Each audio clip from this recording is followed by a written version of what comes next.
Platform पे ही खड़े थे। लोगों ने जान बचाने के लिए कि ट्रेन प्लेटफॉर्म पे आ रही है, लोग पटरी पे कूद गए।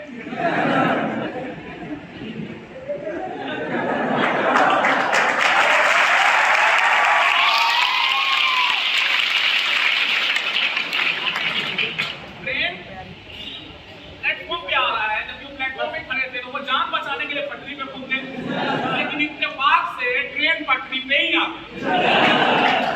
सब लोग फ्यूचर में तू कैसे बच गया?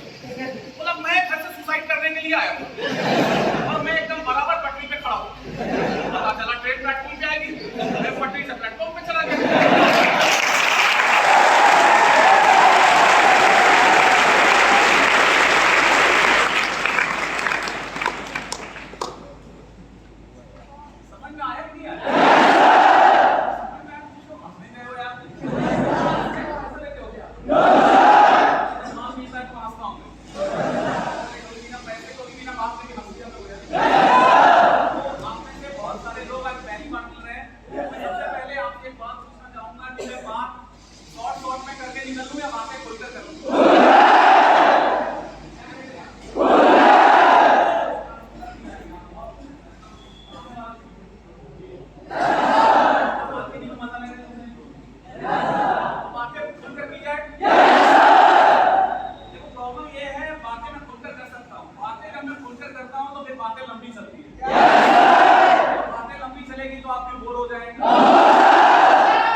उसकी वो माँ फोन करना कह रहा है ले लेना यहाँ पे 20 के एक गेस्ट उठा ले रहे हैं 20 में मेरा दोनों पहुँच गए। दोनों पहुँच गए। वीडियो बनाओ, मैं ये करके आ जाऊँ।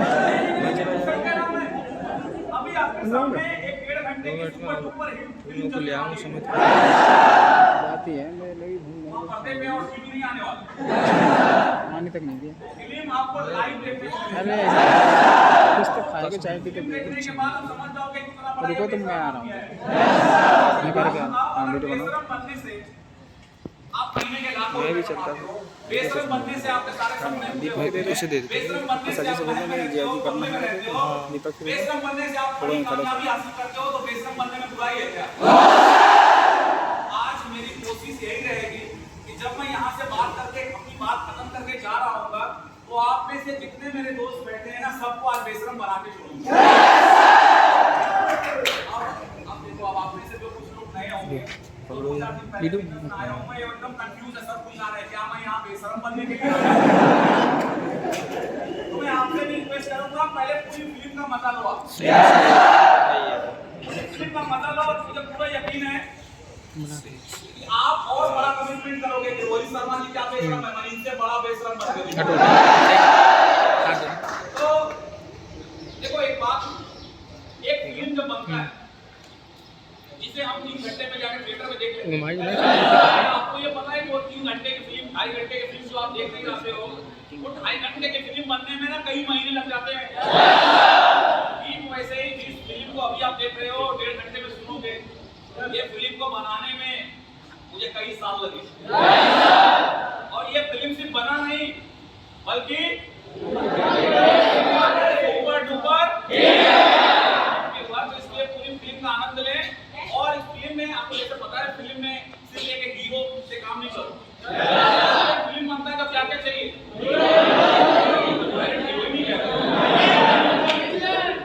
तो हीरो तो आपके सामने खड़ा है, कौन? फिल्म में हीरोइन भी है। लेकिन आपका सुन के कुछ होगा कि मैं हीरोइन के बारे में ज्यादा नहीं बताऊंगा, इतना नाम लूंगा तो वहां उसको हिचकी आएगा। तो फिल्म में हीरोइन भी है और क्या चाहिए, विलेन। फिल्म में विलेन भी है। और फिल्म देखो मजेदार बनेगा कैसे, जब तक कुछ किरदार ऐसे ना हो जो हीरो को चैलेंज करे, हीरो को मतलब देखे में हर फिल्म में हीरो को कई सारी परेशानियां आती है, लेकिन आखिर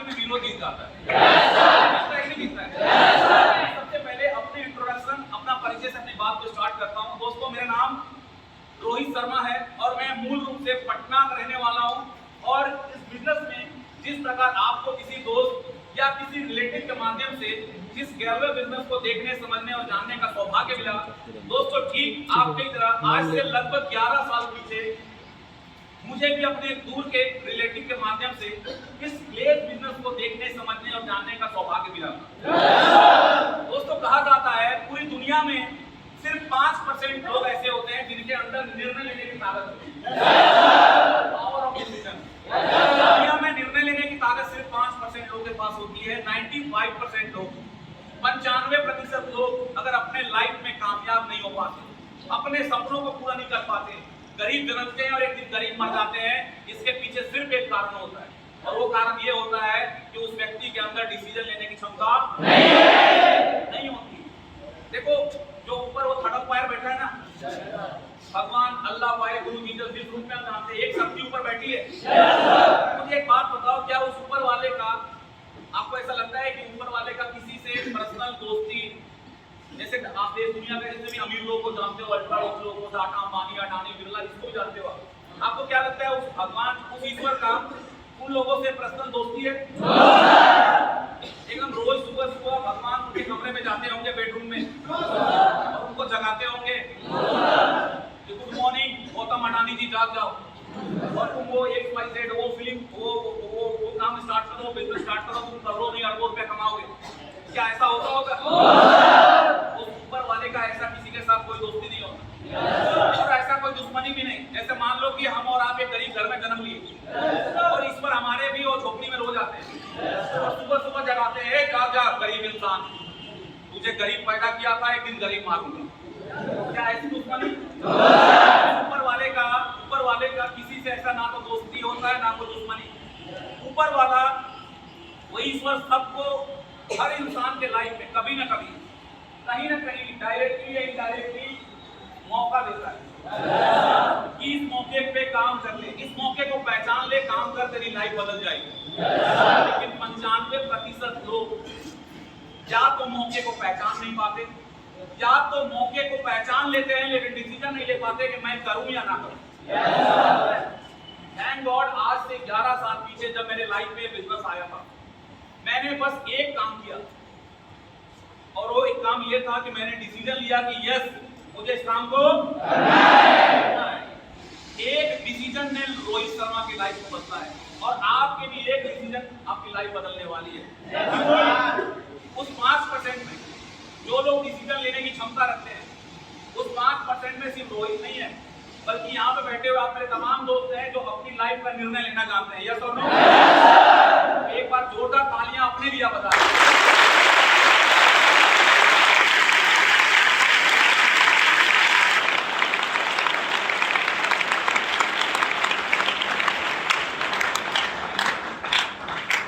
आपकी तरह आज से 11 साल पीछे ये बिजनेस मुझे मिला, मैंने डिसीजन लिया। डिसीजन लेने के बाद दोस्तों मैंने इस बिजनेस को सीखना स्टार्ट किया, क्योंकि किसी भी काम को अगर आप वेल तरीके से करना चाहते हो तो उस काम को आपको वेल तरीके से सीखना पड़ता है। आप किसी भी काम की बात कर रहा हूं मैं ना, हम सिर्फ अपनी बिजनेस की बात नहीं कर रहे, दुनिया का कोई भी काम आप राह चलते हुए भी देख लेना, अगर कोई इंसान किसी काम को एकदम वेल तरीके से कर रहा है तो आप समझ जाना कि उस इंसान ने कभी ना कभी उस काम को एकदम वेल तरीके से सीखा होगा, तभी वो कर पा रहा है। ठीक वैसे ही हमारा भी ये बिजनेस है, जो इंसान इस बिजनेस को वेल तरीके से, अच्छे तरीके से सीखता है, वही व्यक्ति इस बिजनेस को अच्छे तरीके से कर पाता है। आज से 11 साल पीछे मैं सीखना स्टार्ट किया, कंपनी की सारी ट्रेनिंग क्लासेस को अटेंड किया, जितनी भी तरह की मीटिंग्स होगी सारी मीटिंग्स को मैंने अटेंड किया। जब कभी कोई बाहर से स्पीकर आते तो रोहित शर्मा भी ऐसे ही जमीन पर बैठकर तालियां बजा कर अपने हाथों को लाल कर रहा होगा कि एक दिन अपना भी टाइम आएगा, एक दिन टाइम आएगा। मैं भी घंटों प्रतीक्षा करता, कभी सोचता कि डायमंड आ रहे हैं हमारे पास, भाई लाखों रुपया कमाने वाला इंसान आ रहा है, उसको तो सुनना पड़ेगा क्योंकि मुझे उसकी तरह बनना है। और मेरे को नया चप्पल मिला है, पता नहीं कौन इतना खतरनाक दुश्मन था मेरा, वो नया चप्पल भी मात्र 1 सप्ताह के अंदर चोरी हुआ, लेकिन बस 2 बार हुआ। कितने बार? वो आखिरी था जिस पर मैंने चैलेंज पे एक्सेप्ट किया ये अच्छा है, अगली बार चोरी करके दिखा। मैं जहाँ बैठता था ना लेके बैठता था, दोबारा चोरी नहीं, पिछली बार चोरी नहीं हुआ। तो जितनी भी ट्रेनिंग क्लासेस मैंने भी खूब आपकी तरह अटेंड की, जितने भी तरह के टूल्स मुझे मिले थे अपने अप्लाई के द्वारा, कंपनी के द्वारा, चाहे वो किताबें, बुक्स, ऑडियो, वीडियोस, कैसे सबको देखा सुना। जितने भी तरह के मेरे अप्लाई के बिजनेस जो मुझे इंट्रोड्यूस किए थे इस बिजनेस में, या फिर तो उनके ऊपर के अप्लाई थे, उसने भी अप्लाई को फॉलो किया। आप बंद करके विश्वास किया, वो जो जैसे जैसे बोलते गए मैं करता चला गया, जिसका रिजल्ट है कि आज इस बिजनेस में मैं ग्लोबल डायमंड नहीं बल्कि मैं स्टार ग्लोबल डायमंड।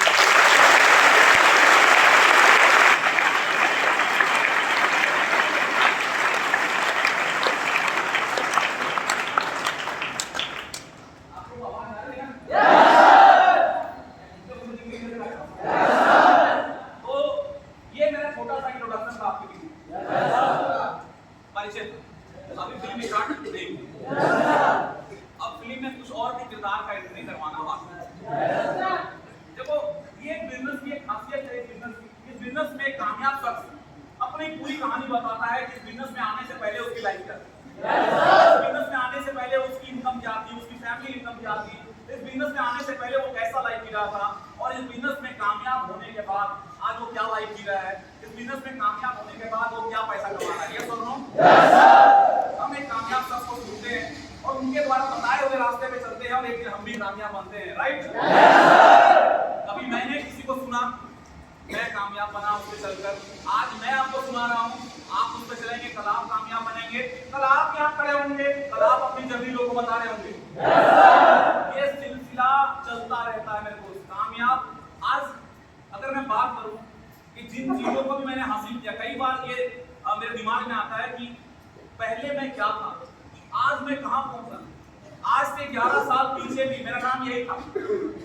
क्या नाम था? जी हाँ, आज से 11 साल पहले भी यही नाम था। ये कुछ नहीं जानता था मेरे को। मेरे आज मैं जहाँ रहने वाला हूँ, मेरे कॉलोनी में वहाँ के लोग, मोहल्ले के लोग नहीं जानते, लेकिन अगर मैं वहाँ से और थोड़ा बाहर चला जाऊँ कोई नहीं जानता। लेकिन आज इस 11 सालों में क्या बदला, आज भी नाम वही है, लेकिन आज जब ये नाम लेता हूँ तो एक अंदर से प्राउड फील होता है। आज हजार नहीं लाखों लोग जानते हैं। आज इस नाम ने पहचान बनाई ग्लेज की वजह से। मैंने अभी 4-5 दिन पहले फोटो डाला था ग्रुप में, शायद घूमते फिरते का, क्योंकि सोशल मीडिया का जमाना है, घूमते फिरते हर जगह पहुंच जाता है। मेरे बच्चे का आधार कार्ड बना पहली बार आधार कार्ड बना, चाइल्ड आधार कार्ड, और उसको आधार कार्ड कौन दे रहे हैं? हमारे राज्य के मुख्यमंत्री अपने हाथ से। कभी कभी सोचता हूं मैं कहां पहुंच गया, क्या नाम पहचान बनाई मैंने। आज से 11 साल पहले मुख्यमंत्री छोड़ दो यार, पता नहीं मेरा वो गाँव का वो पार्षद होता है ना, पता नहीं वो पार्षद पहचानता होगा कि नहीं पहचानता होगा। आज ग्लेज ने वहां पहुंचाया। तो एक जर्नी होता है, हर कामयाब शख्स लोगों के बीच बताता है कि मैं कैसे बना, कैसे आया। आज वही जर्नी में आपके बीच बता रहा हूँ। काम करना पड़ेगा, लेकिन ऐसे अचानक से कामयाब नहीं बनने वाले। ये वादा करते हैं कि सर हम सुनने के बाद मेहनत भी करेंगे। दोस्तों, एक बहुत गरीब परिवार में मेरा जन्म हुआ। एक छोटा सा मिट्टी का घर था मेरा, 2 कमरे का, और पीछे थोड़ी खाली जमीन थी जिसमें पापा वो सब्जी वगैरह बागवानी किया करते थे। गरीबी ऐसी थी, मेरे पिता दूसरे के मिल में, जहाँ गेहूं पिसाई होती है उस मिल में वो काम करते थे। मिल का मालिक नहीं रहा, मैं दूसरे के आटा चक्की में काम करता हूं। अब इस बात से आप अंदाजा लगाइए, एक व्यक्ति तो दूसरे के मिल में तो गेहूं पिसाई करता हो, उनकी क्या आमदनी रही होगी। मेरे पिता बस उतना ही कमा पाते थे जिससे कि बस घर परिवार चलता था। लेकिन चूंकि मैं घर में इकलौता था, बड़े लाड प्यार से, गरीबी के बावजूद बड़े लाड प्यार और दुलार से परवरिश हुई। आपने भी देखा होगा जनरली कि जिन घरों में एक बच्चे होते हैं उसको कुछ ज्यादा ही दुलार प्यार मिलता है, और उस दुलार प्यार का एक रिजल्ट निकलता है। क्या निकलता है? क्या निकलता है? वो ये को समझ नहीं पा रहा। मान लो, अच्छे समझो, अगर एक बच्चा है घर में, उसको कोई डांटने वाला नहीं है, कोई कुछ बोलने वाला नहीं है, जो कर रहा है करो तो, सब लोग प्यार कर रहे हैं, दुलार कर रहे हैं, तो बच्चा क्या होता है? बच्चा बिगड़ जाता है। वो बच्चा बदमाशियों का शैतान बन जाता है। देखो बचपना में बदमाशी हम सब लोग करते हैं, इतना करते हैं, इतना करते हैं, और मैं इतना वाला था। दिन बीतता गया, मेरे जितने मेरे आस पड़ोस, मेरे रिश्तेदार, पड़ोसी, सब लोग मम्मी पापा को समझाते हैं कि आपका अभी भी टाइम है, रोहित को पकड़ लीजिए, नहीं तो आपके हाथ से बाहर निकल जाएगा, आपको पता नहीं हो क्या क्या करता है। मैं आपको बहुत डिटेल में नहीं बता रहा हूँ, लेकिन बहुत शैतानियां बचपन में किया करता था। जिस स्कूल में मैं पढ़ता था, हमारा ना दोस्तों का एक ग्रुप था, एक गैंग था, 5 दोस्तों। और मतलब जिस स्कूल की बात करूं तो ऐसा एक तरफ लड़के बैठते थे, एक तरफ लड़कियां बैठती, और हमारा फिक्स था, जब तक कि हम स्कूल में रहे क्लास 10 तक, हमारा फिक्स था, क्लास भले चेंज हो जाए, हमारा फिक्स था कि हम तीसरे लाइन में बैठे, 3rd लाइन। और लोगों ने बड़ा कमाल का एक लाइन भी बना रखा था, 3rd लाइन के लड़के 3rd क्लास है, इनसे बच के रहना। अगर कभी ऐसा हुआ कि 5 में से एक दोस्त स्कूल नहीं आया, हम 4 में भाग जाते थे। क्या मतलब है, स्कूल कोई काम का नहीं है। ऐसी खतरनाक दोस्ती थी। इतिहास गवाह है, घर से रोज टिफिन लेके जाता था मैं, लेकिन कभी भी टिफिन 4थी घंटे के बाद टिफिन होता, कभी भी 4थी घंटे का इंतजार नहीं करता। पहली घंटी खत्म हुई, अपना टिफिन निकाल कर रख दिया, और बाकी सबको बोला सब लोग टिफिन यहाँ लाओ, जिसका अच्छा टिफिन है उसका मैं खाऊंगा। तो मेरे क्लास में भावना नाम की लड़की थी, क्लास की नंबर 1, हमेशा नंबर 1 रही हो। क्या खाना लाती थी घर से, एकदम लजीज। और उसे शुरू से आदत था कि मेरे को 2 टिफिन लेके जाना है, एक मैं खाऊंगी, एक शर्मा खाएगा। तो मतलब बदमाशियों का भी क्या बताऊं, दिन बीतते क्या, उम्र बीतते क्या। हमारे जो गैंग था दोस्तों का, उम्र बड़ी हुई, मेरे दोस्तों के माँ बाप को ऐसा लगता था कि ये जो इसके ग्रुप का जो मुखिया है, सरदार, वो है रोहित। अगर किसी तरह रोहित का संगत छूट जाए हमारे बच्चों के साथ, तो हमारा बच्चा भी लाइफ में कुछ बन सकता है। और मेरे माँ बाप को लगता था कि मेरा बेटा रोहित तो बड़ा सीधा साधा है, इसको बिगाड़ के रखा है इसका दोस्त। अब पता नहीं दोनों कौन सही थे कौन गलत। दिन बीतता गया, उम्र बढ़ती गई, क्लास 10 जो मैट्रिक का परीक्षा होता है, मैट्रिक का परीक्षा देने का टाइम आया, जो पूरे 10-12 साल की मेहनत वाला। सब लोग परीक्षा दिया, मैं भी दिया, रिजल्ट का टाइम आया। सब लोग एकदम उत्साहित थे कि आज रिजल्ट आने वाला है। हम 5 लोग चिल थे, क्या मतलब है रिजल्ट आने वाला है। कोई नहीं बोल रहा था चल के देखेंगे रिजल्ट क्या है। तो एक लड़की ने बोला चल के देख लिया जाए क्या, कितना नंबर आया, कितने नंबर से फेल हुए। मतलब एकदम पता था क्या फेल हो गए। एक मेरे दोस्त ने बताया कि नहीं मेरा नंबर आएगा। तो समझ मास्टर से मैंने पढ़ाई किया था, कितने सवाल सही लिखा। वो कहता है मैं 3 सवाल सही लिखा है, 3 सवाल एकदम सही लिख के आया हूं। मैं आके पिलाया था, पता नहीं हमारे दिमाग में क्या आया, हम रिजल्ट देखने गए। बड़ा आश्चर्य आया कि हम तीनों के तीनों पास हो गए। इतना हंसे उस दिन हम लोग कि इस देश में क्या भला होगा, पता नहीं कितना दयालु होगा वो टीचर। क्या देख के नंबर दिया, हमने सिर्फ कॉपी भरा था, कुछ आए या ना आए अपना बकम तो लिख ली, पास हुए। अब बताओ ऐसा स्टूडेंट इतना एवरेज क्लास का, इतना पुअर स्टूडेंट हो, पढ़ाई भी उसको आगे चलकर कॉलेज जाना हो तो क्या लेना चाहिए, आर्ट्स, कॉमर्स, साइंस, क्या लेना चाहिए? आर्ट्स लेना चाहिए। लेकिन मैंने लिया साइंस। क्यों लिया? सोना क्यों लिया? मेरी मैडम ने साइंस लिया था। अब उसने साइंस लिया था मजबूरी में, मैंने भी साइंस ले लिया। तो मेरे को बहुत समझाया क्या था, हीरो मत बन, 0 बटा रूल है तो पढ़ ले। लेकिन मैंने बोला नहीं, मैं भी साइंस लूंगा, पढ़ के दिखाऊंगा, ट्यूशन पकड़ूंगा। जोश में मैं साइंस ले तो लिया, लेकिन मुझे पता नहीं था इतना आसान, मैं समझ रहा हूँ इतना आसान नहीं है। कॉलेज गया, इतिहास गवाह है, कॉलेज में रोज टाइम से जाता था, लेकिन सिर्फ कॉलेज जाता था टाइम, क्लास के अंदर नहीं जाता। कॉलेज में जैसे बाहर हमारा जो दीवार था, वहाँ समोसा चाय पकौड़ा का दुकान था, बस जाकर दीवार पे बैठ जाता, बस और कुछ नहीं। एक बॉडीगार्ड बन के जाता था मैं कॉलेज, और किसका जाता है आप मैं ज्यादा डिटेल में नहीं बताऊंगा। दिन बीतता गया, एक टाइम आया जब मेरे को पता चल गया कि ये पढ़ाई लिखाई टाइप वाली चीज मेरे लिए नहीं बनी। एक ज्ञान अंदर से आ गया मेरे को कि अगर हो सकता है मैं ऐसा पढ़ाई करके आगे बढ़ूं भी, ऐसा पढ़ाई करके मैं और भी दूर तक जाऊं, तो वो सिर्फ डिग्री मिलेगी मेरे को, और उस डिग्री से मैं कुछ नहीं कर पाऊंगा। यहाँ कंपटीशन का बाजार चल रहा है, एक से एक तुरंत खाने पड़ने वाले, और मैं तो कहीं कोई आसमान ही नहीं लगता उनके बीच में। एक टाइम आया जब मेरे को पता चला, मैंने अपने पापा को बोला पापा मेरे से पढ़ाई लिखाई जम नहीं रही है, मैं ना पढ़ाई नहीं करूंगा। तो मेरे पापा उस दिन एकदम बवाल मचा। मेरे पापा बोले तू पागल हो गया क्या, करेगा क्या बोले, ऐसा कौन सी बड़ी बड़ी डिग्री तूने ले लिया। मैं बोला पता नहीं क्या, मेरे से पढ़ाई जम नहीं रहा, मैं कहीं दूसरे स्टेट कहीं बाहर जाऊंगा कोई बड़े शहर में काम करने के लिए। मेरे पापा ने बोला तू शांत हो जा, कोई बात है तो मुझे बता, मैं तुझे और भी ट्यूशन लगा देता हूँ। मैं बोला नहीं मेरे से पढ़ाई जम नहीं रही। वो नहीं माने। 2 दिन 4 दिन रोज मैं एक ही जिद करता, मम्मी को अपना समझाता कि तू पापा को बोल मेरे से नहीं पढ़ाई नहीं हो रही है। तो पापा बोलते अच्छा एक बात बता, तू रोज टाइम से कॉलेज जाता है एकदम। मैं बोला हाँ बस टाइम से बस कॉलेज जाता हूँ और कुछ नहीं करता पढ़ाई लिखाई। मैंने बहुत नेगेटिव करने की कोशिश किया कि कुछ ऐसा बोल दूं जिससे कि वो गुस्से में आकर ये बोले मुझे कि जा निकल जा मेरे घर से। वो गुस्सा होते ही नहीं थे। कुछ भी बोल दूं मैं कि पापा एक काम करो आप मेरे साथ कॉलेज चलो, आप थोड़ा उधर पता लगा मैं किस टाइप का लड़का हूं, आपकी गलतफहमी दूर हो जाएगी। कुछ भी बोल दो वो मानने वाले नहीं, एकदम हंस के मुस्कुराते थे, बहुत अच्छा लगता है। माँ बाप के लिए तो हर बच्चे अच्छे होते हैं। मैंने बहुत कोशिश किया कि किसी तरह इन्हें नेगेटिव कर दूं और गुस्से में क्या बोल दे निकल जा, कहां से नालायक पैदा हो गया मेरे घर में। लेकिन वो ये बोलने वाले नहीं, दिन बीतते गया, एक टाइम आया ये बात फैल गया मेरे पूरे कॉलोनी जहां रहने वाला मैं, सबको पता चल गया कि रोहित पढ़ाई लिखाई छोड़कर कहीं बाहर जाने की बात कर रहा है। और ये बात घूमते फिरते पहुंच गई मेरे दोस्तों के माँ बाप के, उनके घरों में खुशियों की लहर दौड़ी।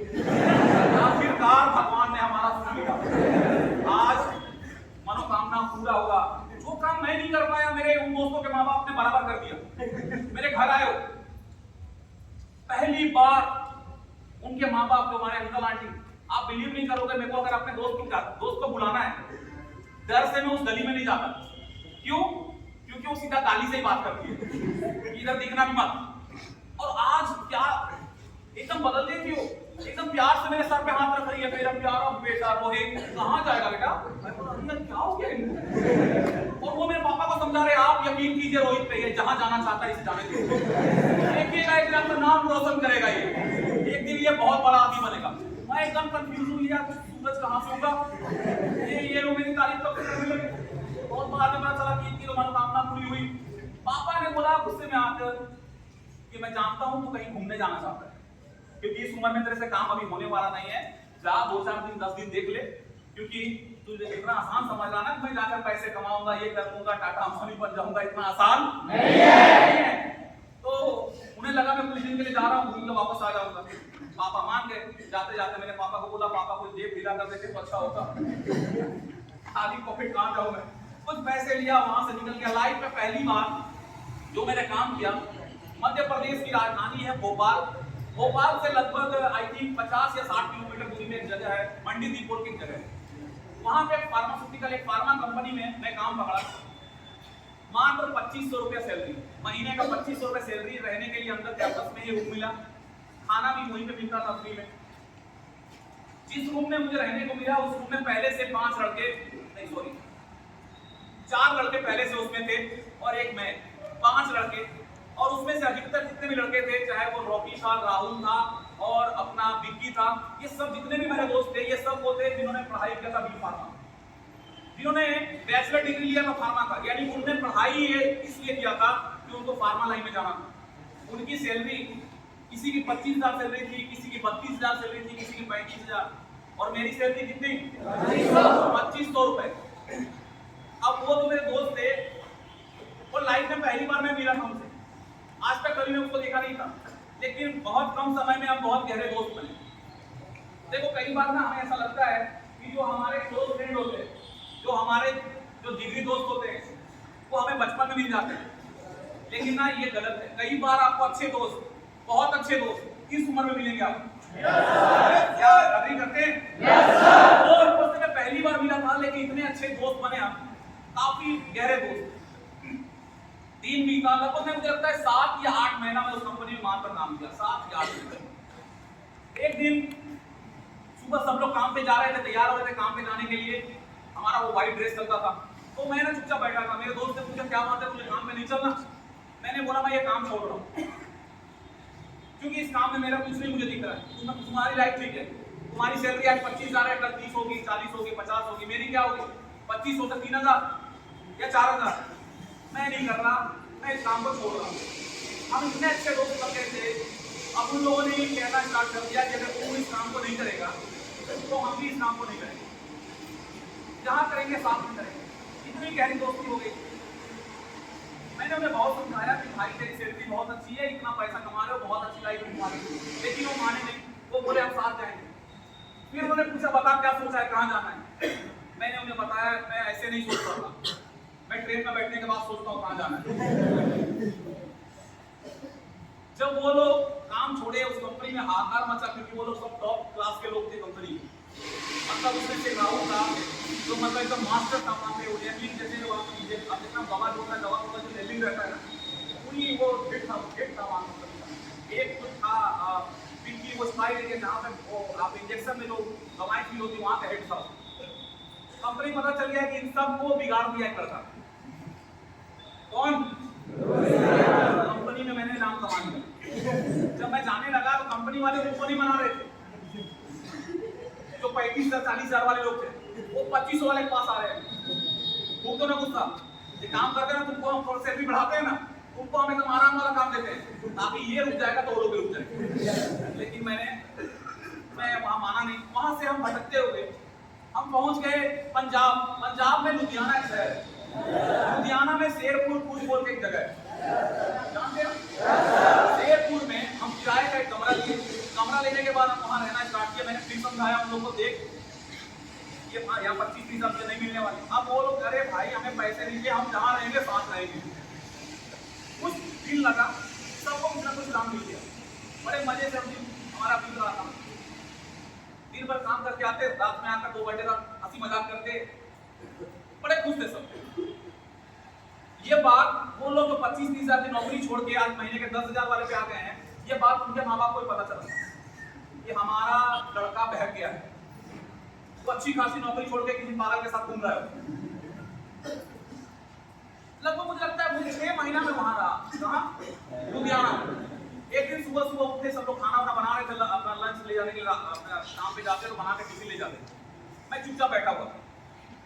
सब लोग मुझे क्या होगा रोहित सर काम पे चलेंगे। मैंने डरते डरते बोला कि मैं ये काम को छोड़ूंगा। अभी वो लोग एकदम फायर हो गए कि अब सच में हमने अपनी लाइफ बर्बाद कर ली तेरे साथ आकर। अभी कहाँ जाना है, क्या करना है, कहाँ भटकेंगे, क्या सोचा है। मैं बोला मैं ऐसे नहीं सोच पाता। मैं ट्रेन में बैठने के बाद मैं बोला देख ये लाइफ मुझे समझ में नहीं आ रही। अगर मान लिया मैं 5-10 साल कर भी लिया काम को, कहाँ एक भी उम्मीद दिख रही है कि मैं यहाँ से कुछ बड़ा कर सकता हूँ। और जहाँ उम्मीद ही नहीं है वहाँ क्यों टिकना फिर। हेलो मेरे दोस्तों ने, उसमें से एक लड़का था विक्की ने बोला कि देखिए रिशु भैया, मतलब वहाँ मतलब मैं मेरे घर का नाम रिशु लोग प्यार से बोलते थे। बोले देखो रिशु भैया एक काम करते हैं, अब मैं आपकी बात नहीं सुनूंगा, हम लोग सब मिलके हम लोग चलते हैं सूरत में मेरे जीजा जी रहते हैं और वो बहुत अच्छा पैसा भी कमाते हैं और उनका वहाँ पहचान भी है, वो कुछ ना कुछ काम दिला देंगे अच्छा हम लोग। मैं बोला बहुत अच्छा आइडिया, चलो सूरत चलते हैं। हम लोग वहाँ से निकले सूरत में, तो सूरत से कुछ आगे एक जगह है उदना बोलकर, वहाँ पे उदना में उनके जीजा जी रहते थे। तो हमें ना जाते के साथ कमरा नहीं मिला, तो हम लगभग 8-10 दिन उनके जीजा जी के घर पे रहे। आप यकीन नहीं करोगे, उनके जीजा जी घर पे जब हम गए तो उनके जीजा जी, हम सारे 2 दोस्त गए थे। सबसे पहले वो इनसे मिलना चाहता, यानी सबसे पहले आपको क्या लगता है इससे मिलना चाहिए था, अपने साले से, विक्की से। लेकिन जैसे ही वहां गए, जाते के साथ वो पूछते हैं तुम में से रोहित कौन है। मैंने बोला बड़ा नाम कमा रहा होता है। मैं बोला जीजा जी मैं। बोला इधर आ। वो मेरे पक्के में ले गया कोने में। बोला तू एड़ा है, पागल है क्या तू। मैं बोला नहीं। बोला सब स्क्रू सही है तेरा। मैं बोला बिल्कुल फिट है, हुआ क्या। कहाँ इन लोगों को लेके घूम रहा है। ये 25-30 हजार कमाने वाले लड़के जिनका लाइफ सेट था, अच्छी कंपनी में जॉब कर रहा था, और तेरे साथ घूम रहे। मैं बोला जीजा जी यही बात तो मैं कब से समझा रहा हूँ इन लोगों के मेरे साथ मत रहे, लेकिन ये मानता ही नहीं है। मैं बोला आपको आपके सामने मैं दिखाता हूँ। मैं बोला विक्की इधर आ। विक्की अभी भी टाइम है, तू किसी फार्मा कंपनी में चला जा, वहाँ काम पकड़ ले, तेरी लाइफ सेट हो जाएगी। अब वो कहता क्या सुबह फिर आप प्रवचन देने लगे। मैं बोला देखे जीजा जी मैं वो समझाता हूँ ऐसे ही कि मेरे साथ मत रहे। भाई ने सब अभी मेरे को बोटी निकाल खा जाए एकदम वो खतरनाक। जैसे ही वहां से मैं कमरा मिला, चैन का सांस आया, मैं बच गया यार। वहां जाने के बाद फिर से सब लोग काम ढूंढना स्टार्ट किए। हमने अखबार लगाया, न्यूज़पेपर जिसमें पेज एक आता है जिसमें आपने देखा हो वैकेंसी, कहाँ पे कौन सा जगह खाली है जॉब के लिए। मैंने एक ऐड देखा, जिस ऐड में लिखा था मेहनती युवा की तलाश है, सैलरी 10 से 15 हज़ार, और आगे कुछ नहीं लिखा था, एड्रेस दिया हुआ। मैं अपने दोस्त को बोला, मैं मेहनती युवा की तलाश है इसे, और तुझे पता है मैं कितना मेहनती हूँ, मैं यहाँ जाऊँ क्या? मेरे दोस्त ने बोला जाके देख। बड़ा विचित्र एक छोटा फनी स्टोरी है। तो मैं ना उस एड्रेस पे गया जहाँ पे वो एड्रेस दिया, वो उसको मेहनती युवा की तलाश, और नीचे एड्रेस था। उस एड्रेस पे बराबर पहुंचा मैं, वहाँ पे एक छोटा सा ऑफिस था, एक व्यक्ति बैठे हुए थे। मैं गया, मैं बोला मैं कम इन सर। मैंने बोला सर ये आपने ऐड डाला था, आपको मेहनती युवा की तलाश है। बड़ा विचित्र इंसान था वो, मैंने लाइफ में पहली बार ऐसा इंसान से मिला। वो मुझे कहता है मुझे मेहनती युवा की तलाश नहीं है, मुझे आपकी तलाश है, बैठिए।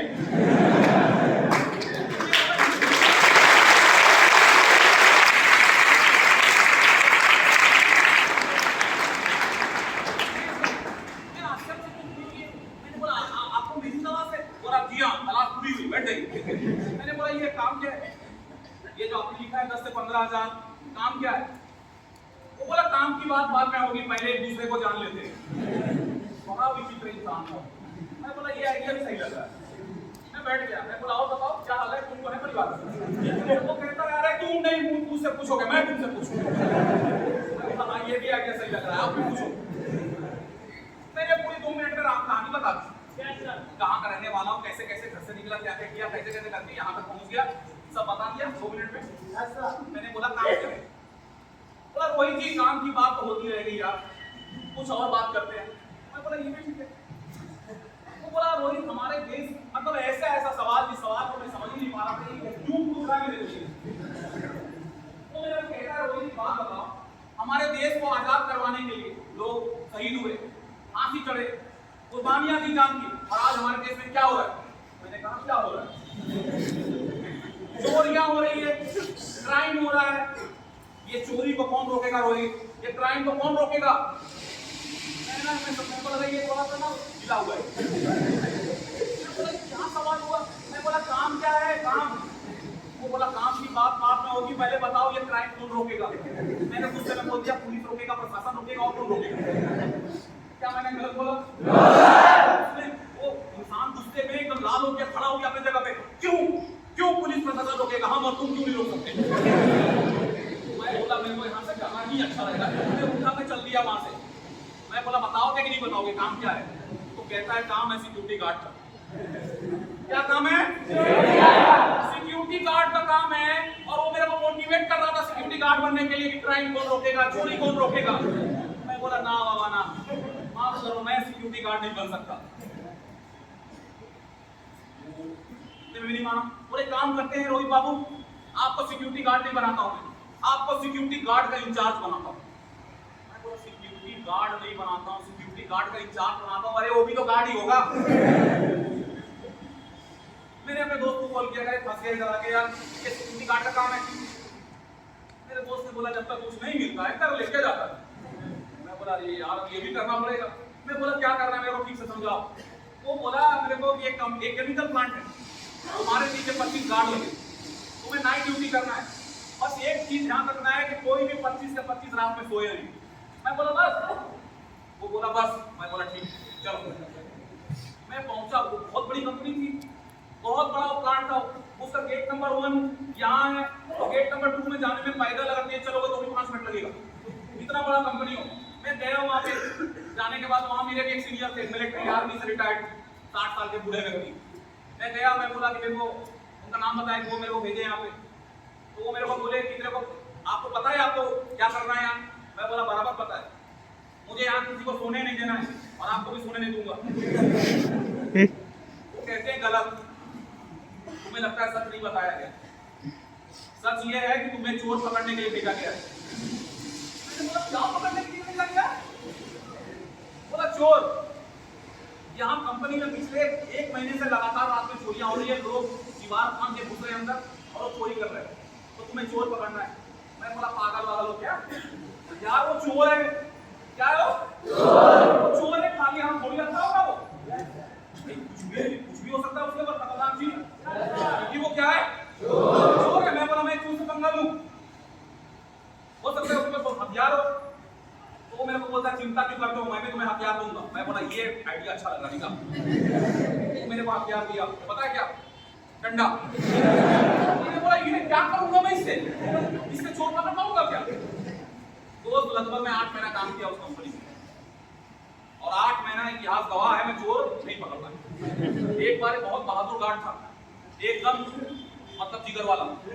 रात में हमें ना वॉकी टॉकी मिला था, वो मेरे को वॉकी टॉकी में रात में 1-1:30 बजे वो अपना वॉइस भेज रहा है कि सब जल्दी आइए। मैं बोला क्या हुआ क्या, बोला पकड़ के रखा हूँ जल्दी आइए। मैं बोला किसको पकड़ा है, चोर को पकड़ के रखा हूँ जल्दी आइए आप।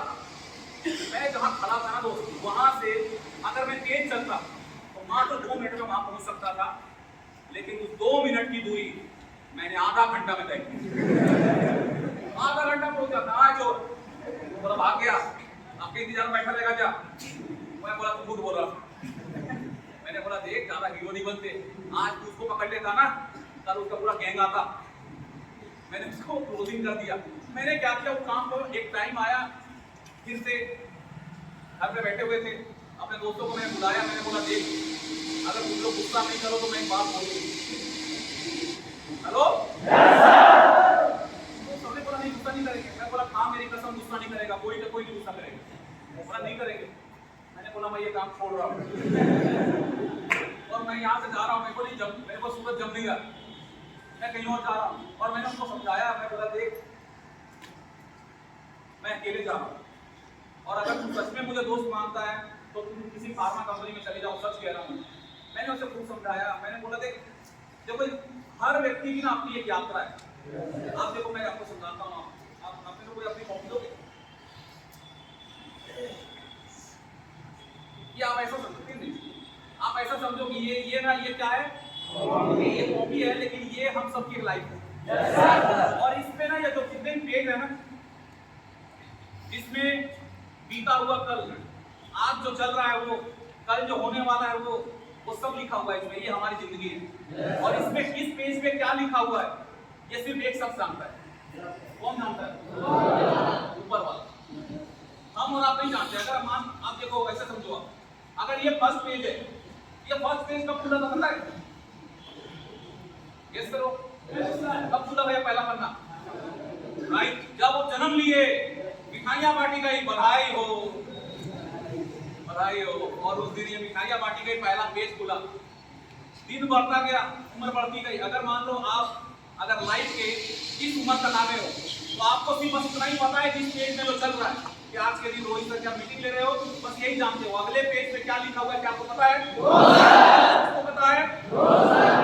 मैंने अपने दोस्त को समझाया कि देख मेरे पता नहीं मुझे कहाँ जाना है और कौन सी काम की मैं तलाश कर रहा हूँ, लेकिन ये वो काम नहीं है, मुझे अपनी यात्रा खुद करनी पड़ेगी। हर व्यक्ति की लाइफ, हर व्यक्ति की ये जो है ना यहाँ ये पहले से लिखा हुआ है, ये मेरा मानना है, पर्सनल थिंकिंग।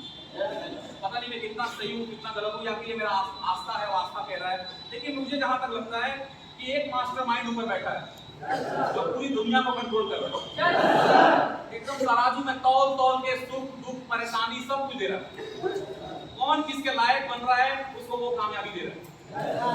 मैंने उसे बहुत समझाया, थैंक यू भाई, मैंने उसे बहुत समझाया कि हम लोग आपस में टच में रहेंगे, बात करेंगे।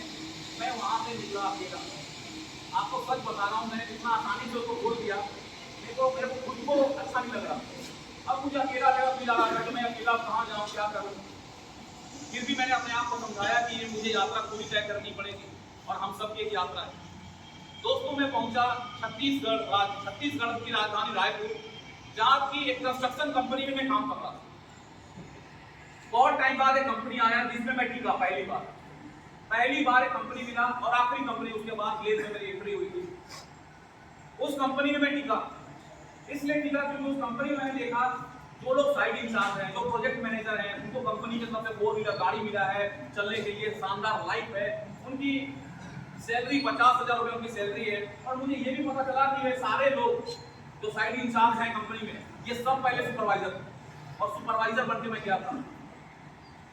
पता ये चला कि अगर साइड इंचार्ज वही बनता है तो कड़ी मेहनत करेगा, तो अनुभव वहाँ को सीखेगा, तो कंपनी के टारगेट जो हमारा उस कंपनी का काम था, रोड का काम, छत्तीसगढ़, MP, महाराष्ट्र, तेलंगाना, उड़ीसा, इन राज्यों को उस कंपनी का रोड बनता।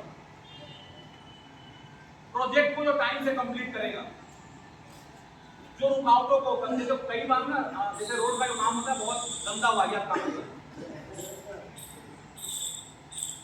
हर एरिया में, जहाँ पे मुझे तो कोई भी ऐसा साइट नहीं मिला जहाँ पे मैं गया और बहुत आसानी से मैं काम कर लिया। हर जगह 2-4 नया अंदाज मिलता है जो काम को रुकाएगा, हर जगह। तो कंपनी का साथ जो मतलब स्मूथ तरीके से सब चीज़ों को डील करते हुए रोड प्रोजेक्ट कंप्लीट करेगा, उनको प्रमोशन होता था। दोस्तों मैं उस कंपनी में लगातार मेहनत किया। कंपनी के ऐसे ऐसे साइट पे मैं काम करने गया, जैसे पैकेज नंबर 0178 हमारे साइट था बस्तर जगदलपुर नक्सलाइट इस इलाके में। एक बहुत ही वो भी नक्सल प्रभावित इलाका था, सुषमा बोल के जगह है दंतेवाड़ा, वहाँ पे दंतेवाड़ा में रहा मैं काफ़ी टाइम। उसके बाद मैं उड़ीसा में उमरकोट पे लगभग वहाँ पे 8 महीना रहा। जब मैं उड़ीसा में उमरकोट में रोड का काम कर रहा था, उस वक्त कंपनी ने बताया कि उड़ीसा में ही नुआपाड़ा बोल के डिस्ट्रिक्ट है, नुआपाड़ा से पुलिया बांग्ला 38 किलोमीटर रोड है। जो सुपरवाइजर टाइम से उसको कंप्लीट करेगा उसका प्रमोशन किया जाएगा, साइड इंचार्ज बनेगा। मैंने सबसे पहले हाथ खड़ा किया कि मैं जाऊँगा, और वो साइड मैं आपको क्या बताऊँ, 1.5 साल में वहाँ पे रहा। 1.5 साल कोई गांव नहीं आसपास, टेंट गांव के तंबू गांव का 1.5 साल रहे, चाहे गर्मी हो बरसात हो कोई भी मौसम हो। और जहाँ पे हमने प्लांट अपना डाला था वहाँ पे उन जंगलों में, जंगल खाली जंगल वाला इलाका, जंगलों में भालुओं का आतंक था। इतने भालू थे, हर 2 दिन पे हमें भालू दिखता था। भालुओं का ऐसा आतंक था कि पूरे 1.5 साल हम टेंट में रात नहीं गुजारे, डंपर के ऊपर गाड़ी के ऊपर सोते थे। 1.5 साल बाद वो रोड को हमने कंप्लीट किया। मेरा प्रमोशन होता है, मैं बनता हूँ उस कंपनी में साइड इंचार्ज। साइड इंचार्ज बनने के बाद मेरी सैलरी 40-50 हज़ार नहीं दोस्तों, 18,000 रुपये मेरी सैलरी स्टार्ट हुई। 18,000 सैलरी स्टार्ट होने के बाद मैं बड़ा, मुझे मेरे लिए वो बहुत अचीवमेंट था। मैं सच कह रहा हूँ, लाखों कमाना, करोड़ों, बंगला, गाड़ी, ये सब सपना पता है किसने दिखाया? किसने दिखाया? लेज़ ने दिखाया। लेज़ में आने से पहले मैं एकदम आम इंसान था। अगर मेरा कुछ सपना उस वक्त अगर था तो एक छोटा सा था कि मेरे को बस 5 लाख रुपए कमाना है। अगर मैं 5 लाख रुपए कमा लिया तो मैं वो मिट्टी के घर को तोड़वा कर पक्के का मकान बनाऊंगा 2 कमरे का, बस ये सपना था। अगर मैं ये कर लिया तो मेरे लिए बहुत होगा। दोस्तों जब साइड इंचार्ज बना, 18,000 सैलरी स्टार्ट हुई। मैंने अपने मम्मी पापा को बताया, मम्मी पापा बड़े खुश हुए। मम्मी पापा ने बोला आखिर तू ठान लिया था वो करके माना, अब तो खुश है ना 18,000 रुपये सैलरी। मैं बोला मैं बड़ा खुश। मम्मी बोली अब भागा चल। मैं बोला अभी तो पैसा कमाना स्टार्ट किया हूँ, अभी थोड़ा रुक जा, पैसा कुछ कमा लूँ, मैं आता हूँ। साइड इंचार्ज बनने के बाद सैलरी वो तो बहुत कम थी, 18,000, लेकिन टेबल के नीचे से जो इनकम आ रही थी तो एकदम कमाल। अब टेबल का नीचे से कैसे बताता हूँ, मैं जिस साइड का इंचार्ज था मेरे साइड पे रोज 2.5 से 3,000 लीटर डीजल रोज आता था। कितना? 2.5 से 3,000 लीटर डीजल रोज मेरे साइड पे आता था। और मैं पूरी ईमानदारी के साथ, बेईमानी नहीं करता था, पूरी ईमानदारी के साथ रोज 200 लीटर डीजल निकालने लगाता था। उस वक्त 35 रुपए लीटर डीजल था, अभी 95 रुपए है, 96 रुपए। उस वक्त 35 रुपए लीटर डीजल था और मैं 30 रुपए बेचता था। रोज से 8-10 हजार ले जाते। मेरे को ऐसा लगता था दुनिया में इससे अच्छा काम कोई हो ही नहीं सकता। हेलो, मुझे ऐसा लगता था कभी कभी कि दुख के दिन तेरे भैया अब सुन आ गया। मुझे लगता था मैं अच्छी जिंदगी में आ गया हूँ। मुझे लगता था ये लाइफ सबसे अच्छी लाइफ है। भले ही गाली सुनता था मैं, क्योंकि रोड का काम ऐसा ही होता है। जब तक 2-4-10 गाली सुबह सुबह किसी को दो नहीं, जब तक 2-4-10 गाली सुनो नहीं, दिन की शुरुआत नहीं होती। क्योंकि वो काम ही ऐसा बढ़िया गंदा काम है कि आप चाहोगे कि मैं एकदम एक सीधा साधा सा व्यक्ति हूँ और मैं काम करूँ, इतना आसान नहीं। फिर बीतता क्या, मैं तकरीबन दोस्तों कंपनी में एक टाइम आया जब मैं लगभग 7.5-8 लाख रुपए मेरे अकाउंट में जमा हो गए। मेरा टारगेट 5 लाख का था, लेकिन 8 लाख जमा हो गए। लेकिन लालच छूटने वाला मेरे अंदर और लालच, थोड़ा और माल कमा लेता। जाते हैं ना, कहाँ भागा जा रहा है, थोड़ा और कमा लेता। दिन बीतता रहा। एक दिन मम्मी फोन करती और डायरेक्ट फोन करते के साथ रोना स्टार्ट। बोली रोहित बस ये फोन की हूँ कि आज के बाद घर कभी मत आना, तेरे माँ बाप मर गए तेरे लिए, तू मेरे लिए मर गया, कभी मत आ, तू गई अपनी संसार बता ले। क्या हुआ क्या? क्यों हो रही है तू? पहले चुप हो जा। पहली बार मैंने अपनी माँ को रोता हुआ देखा, मुझे अच्छा नहीं लगा। मैं बोला तू चुप हो जा, मैं कल के कल आता हूँ, ठीक है? कल के कल आ रहा हूँ, परसों मैं पटना पहुंच जाऊंगा। अगले पर हंसने लगी, बोली मैं जानती थी मैं रहूंगी तो तू आएगा। मैं उस आंसुओं के जंजाल में फंस गया। मैंने छुट्टी लिया इमरजेंसी में, मेरे को घर जाना पड़ेगा कल के कल। बड़ा खुश था, मम्मी के लिए साड़ियां कपड़े लिया। अब तो यार कितनी आधा ज्यादा खत्म हो गया, बॉक्स आकर करेगा भी क्या? छोड़ दो।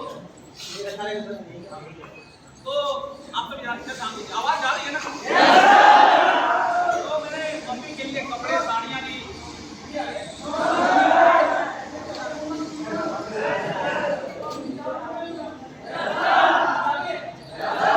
मैंने मम्मी के लिए कपड़े लिया, पापा के लिए कपड़े लिया, और एक और था उसके लिए भी मैंने कपड़े लिया। मैंने मम्मी पापा इंतजार कर रही थी, वो भी इंतजार कर रही थी। बेवकूफ इंसान पता नहीं क्या करने गया है। तो बड़ा खुश था मैं उस दिन, आखिरकार आज वो दिन आ गया जब मैं कुछ बन के जा रहा हूँ। लोगों को जवाब दूंगा कि मेरे अंदर भी दम है, मैं कुछ कर सकता हूँ।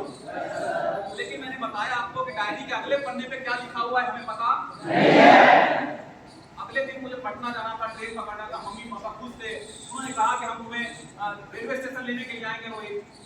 लेकिन मुझे नहीं पता था अगले पन्ने पे क्या लिखा हुआ है।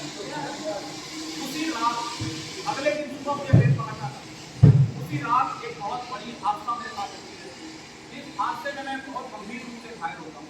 मेरे राइट हैंड, ये हाथ में टुकड़े, हाथ में यहाँ पे हड्डियाँ बाहर आ गई, यहाँ ट्रेन में गहरा चोट आया।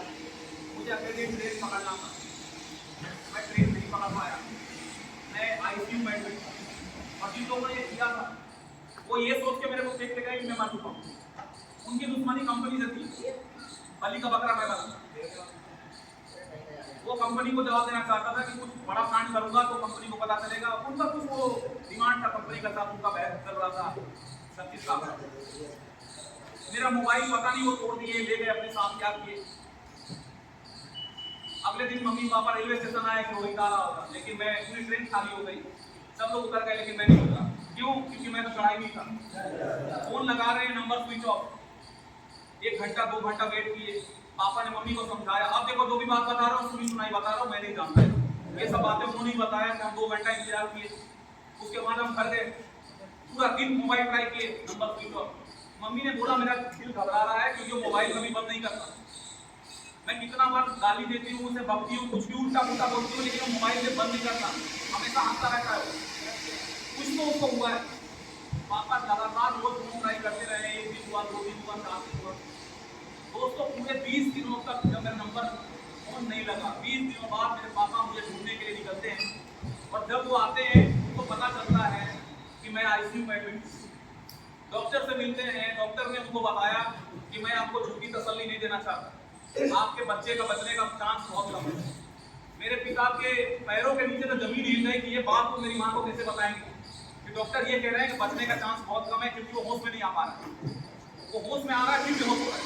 अगर वो जब तक 1 घंटे के लिए होश में आ जाए तो बच सकता है, लेकिन वो आँख खोल रहा है फिर बंद कर रहा है। मेरे पिता एकदम रो पड़े कि वो क्या, क्योंकि उनके पास कोई बैंक बैलेंस नहीं था कि वो मेरे को बहुत भारी ट्रीटमेंट देंगे, इलाज करवाएंगे। डॉक्टर ने बताया कि आप एक कोशिश कर सकते हो। उन्होंने एक हॉस्पिटल का नाम बताया कि वहां लेकर जाओ, शायद ये मर जाए। मेरे पिता भागते हुए कंपनी के मालिक के पास गए। 5.5 साल बिना घर गए हुए दिन रात मेहनत किया था, ना जाने कैसे कैसे साइड पे ऐसे जंगलों में रह गए मैं काम किया। वो कंपनी का मालिक कहता है मेरे पिता को कि माफ करना, मैं कुछ नहीं कर सकता, 20 दिनों से मैं इलाज करवा रहा हूँ, आप नहीं करवा सकता, अपने लड़के को अपने जाओ। वो नहीं माना, कोई मदद नहीं किया। दोस्तों मेरे पिता ने हार नहीं माना। अगर वो हार मान जाते ना तो शायद मैं आज आपके बीच नहीं होता। मेरे पिता हार नहीं माने, बाई रोड एम्बुलेंस से मुझे लेकर गए पटना, अस्पताल में एडमिट करवाने के बाद जितना मैं पैसा कमा के रखा था 8 लाख रुपए की, घर बनाऊंगा, वो सारे पैसे मेरे इलाज में खर्च हुए। इतना ही नहीं, न जाने कितने लोगों से कर्ज लिए मेरे इलाज के, और मम्मी को उन्होंने झूठ बोल दिया। देखो एक पिता जो होता है ना दोस्त, बाप, वो बहुत मजबूत औलादी सीना रखता है। माँ जो होती है वो ममता से भरी होती है। मेरे पिता ने माँ को समझा दिया कि देख रोहित अभी नहीं आए, और वो ना ठीक है, उसका मोबाइल अभी लगेगा नहीं क्योंकि वो एकदम जंगल इलाके में, उसका छुट्टी कैंसिल हो गया, कोई मोबाइल का टावर नहीं है वहाँ पे। मेरी बात हुई है और खुशी की बात है, उसका प्रमोशन होने वाला है, वो जल्दी लौट आएगा, चिंता मत कर। मेरे पिता ने माँ को समझा दिया क्योंकि उनको पता था पिताजी को कि ये बात को सुन नहीं पाएगी। इलाज मेरा होता रहा। मुझे अच्छे से याद है कि एक वक्त था जब मैं होश में था, जब डॉक्टर ने मेरे पापा को बोला था कि अब ये खतरे से बाहर है, लेकिन फिर भी पैसे लगातार खर्च हो रहे थे। वो दिन याद है जब मैं हमेशा पापा से पूछता था मम्मी क्यों नहीं आती है देखने के लिए। पापा कहते थे आएगी, क्योंकि पापा ने बताया नहीं था घर। एक टाइम वो दिन मेरे बच्चे से याद है जब मम्मी आई, एकदम हॉस्पिटल में एकदम चिंता फील नहीं हो रहा था, एकदम रो रही थी वो कि आपने इतना बड़ा झूठ मेरे से बोला कैसे। पापा ने सब बात समझाया क्यों झूठ बोला मैं। पापा ने बताया कि अब ये बच गया है, चिंता की कोई बात नहीं है, लेकिन पैसे अभी और चाहिए, मेरे पास एकदम नहीं है, जहाँ जहाँ मांग सकता था उधार कर सबसे लेकर बैठ गए। मम्मी ने बोला घर देखो, आप वहाँ से पैसा दो, हमें नहीं पता हम कहाँ रहेंगे, लेकिन इसका जान बचाओ। दोस्तों मेरे पिता ने घर को वो गिरवी रखी, 6.5 लाख रुपए खर्च लिए घर को गिरवी रखी। वो मिट्टी का जो घर था ना, वो मिट्टी के घर का कीमत नहीं था, वो जमीन का कीमत था, क्योंकि वो हमारे बिहार की राजधानी है और बस 3 तरफ से गंगा की ऐसे गंगा की 3 तरफ से ऐसे है, वहाँ जमीन बहुत महंगा है। पापा ने वो गिरवी रखी है वो जमीन को, और उससे फिर इलाज स्टार्ट हुआ। दोस्तों 2.25 साल लगे मुझे अपने पैरों पे करने में, 2.25 साल लगे मुझे ठीक से याद करने में। मुझे अच्छे से याद है कि मैं अस्पताल से छुट्टी होने के बाद जब घर पे खाट पे ऐसे बरामदे में लेटा रहता था, मेरे पास इतनी हिम्मत नहीं होती थी कि मैं पानी मांगूं, मेरे को अच्छा नहीं लग रहा है, मेरा सर दुख रहा है, बोल भी नहीं पाता था। जब मैं लगभग 2 सालों में मैं ठीक से थोड़ा मैं समझने के लायक बना, मुझे रोना आता था कि मैंने क्या किया, मेरा परिवार बर्बाद हो गया था, मेरा परिवार कर्ज में यहाँ तक पहुंच चुका। मेरे पिता के ऊपर दोस्तों लगभग 12.5 लाख का कर्ज था, मैंने जो 8 लाख कमाया था वो भी खत्म हो गया था। मुझे रोना आता था कि अगर मैं उस दिन मर गया होता तो अच्छा होता, आज कम से कम मेरा परिवार इस कर्जे में तो ना होता। अब मैं कौन सा ऐसा काम करूं कि मैं 12.5 लाख रुपए अपने पिता का कर्ज उतारूं। अच्छा क्या आपको लगता है गरीब परिवार के लिए 12.5 लाख रुपए आसान होता है क्या? मेरा एकदम दिमाग ही नहीं काम कर रहा था, मैं क्या करूं, क्या मैं फिर से कोई दूसरे कंस्ट्रक्शन कंपनी में जाऊं, क्या मुझे और कोई काम करना चाहिए। इसी बीच मेरे लाइफ में मेरे दूर के रिलेटिव, मेरे बुआ के घर के हैं वो दूर के रिलेटिव, और उस कंस्ट्रक्शन कंपनी में मेरे सीनियर जो अकाउंटेंट थे मेरे घर आते हैं। बड़े दिनों बाद एक शख्स आया जो ये कहता है रोहित घबरा मत, सब ठीक हो जाएगा, तेरे परिवार को मैं घर से बाहर निकालूंगा, वादा करता हूँ। बड़े दिनों बाद एक शख्स आया था, मतलब ना उस दिन मतलब मेरे मम्मी पापा हम तीनों के चेहरे पे पहली बार खुशी आई। मैंने बोला कि मुझे क्या करना पड़ेगा, क्या आप कहाँ पे आपका रोड का काम चल रहा है? मुझे लगा वो रोड का ही काम कर रहे होंगे अभी भी। वो बोले मैं रोड वाला काम कब तक छोड़ दूंगा, मैं बिजनेस कर रहा हूँ, मैं तेरे पिता को वादा करता हूँ। मेरे पिता को सामने उन्होंने बताया कि आप रोहित को 1 साल के लिए भूल जाएंगे, मैं इसको अपने साथ लेकर जाता हूँ और मैं आपको वादा करता हूँ कि रोहित खुद कमाकर अपने सारे कर्जों को दूर करेगा। उन्होंने मुझे कहा रोहित मुझे बस एक बात बता, उस कंस्ट्रक्शन कंपनी में जितना तू मेहनत करता था, मैंने देखा है दिन और रात को रात नहीं समझता था, तेरे अंदर डर नाम का चीज नहीं था। कोई कहीं बोल दे तो चल जाता था कि मैं काम कंप्लीट करूंगा। मुझे एक बात बता, जितना मेहनत तू कंस्ट्रक्शन कंपनी में करता था, क्या तू उसका आधा भी करने को तैयार है? यदि तैयार है तो मैं आज तुझे कंपनी के बारे में बताता हूँ। दोस्तों पहली बार मैंने उस कंपनी का नाम सुना जिस कंपनी ने रोहित शर्मा की लाइफ को बदल के रख दिया, और वो कंपनी का नाम था दोस्तों ब्लेज ट्रेडिंग इंडिया।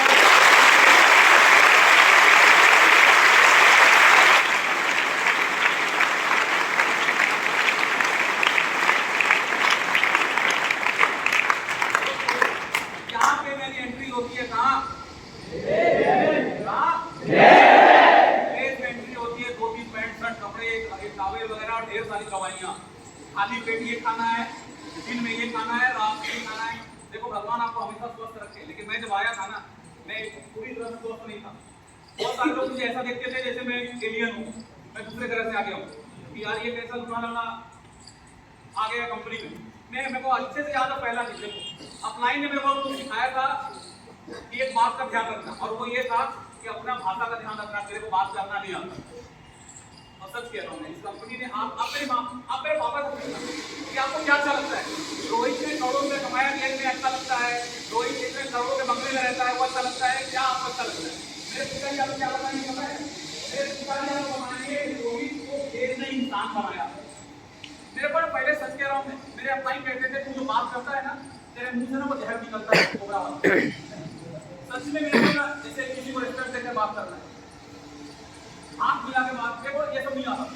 मेरे अपलाइन ने बस एक चीज सिखाया था कि तू वहां देखना लोग रहते कैसे एक दूसरे से बात करते हैं। मैं आज भी वो पहला दिन याद है जब मैं आया था तो जो बीसी क्लास बिजनेस क्लास होता है ना, मैं वहां गया, जो लोग मेरे को जानते भी नहीं वो भी मेरे पास आ रहे हैं, हेलो सर कैसे आप। मेरे को इतनी घबराहट हो रही थी कि ऐसा लग रहा था मैं जंगल से एक जंगली इंसान इधर आ गया। मैं अपने अपलाइन को बोला सर आपको पक्का पता ये काम मेरे टाइप के आदमी के लिए है? यहाँ सबके सब पढ़े लिखे टाइप के पढ़ाकू दिख रहे हैं मेरे को, एकदम चश्मा लगा के एकदम वो अंडर शूटिंग कपड़ा वगैरह करके एकदम हाथ मिला रहे, मेरा हाथ कांप रहा है। मेरे अपलाइन बोले सच कह रहा हूँ मेरा ना लाइफ यू टर्न ले चुका था। कहाँ मेरी वो जिंदगी और कहाँ ये लाइफ। मेरे अपलाइन ने बोला रोहित अब तू 1 साल के लिए मेरा है, अब तू बस वो कर जो मैं कह रहा हूँ। तुझे उस कंस्ट्रक्शन कंपनी में बताने वाला कोई नहीं था कि सुपरवाइजर से इंचार्ज बनने के लिए क्या करना होता है, लेकिन फिर भी तू किया, तू बन गया। लेकिन मैं जिस बिजनेस में तुझे लाया हूँ सुबह शाम तुझे ट्रेनिंग मिलेगी ये काम कैसे करना है। अब तू क्या इतना बेवकूफ है कि तुझे कोई काम सिखाया जाएगा फिर भी तू नहीं कर पाएगा? मैं बोला क्या मुझे काम सिखाया जाएगा, करना क्या है? वो बोले बिल्कुल सिखाया जाएगा, अभी तू क्लास में बैठ, बिजनेस के बारे में तेरे को जानकारी मिलेगी। दोस्तों बीसी क्लास में अंदर गया, पाँव में हवाई चप्पल, वहाँ जाने के बाद अपना सब लोग चेयर में बैठे थे, मैं भी जाकर बैठ गया। एक सारा टाई वाई लगा के एकदम बट टंग के वो बिजनेस के बारे में बताना स्टार्ट किए कि कंपनी का नाम क्या है, कंपनी कैसे कब स्टार्ट हुई, कंपनी का रजिस्ट्रेशन नंबर क्या है, कैसे कंपनी प्राइवेट लिमिटेड कैसे बनी, कब बनी, कैसे पूरे भारत में 9 सालों में कंपनी कैसे फैली है बताया।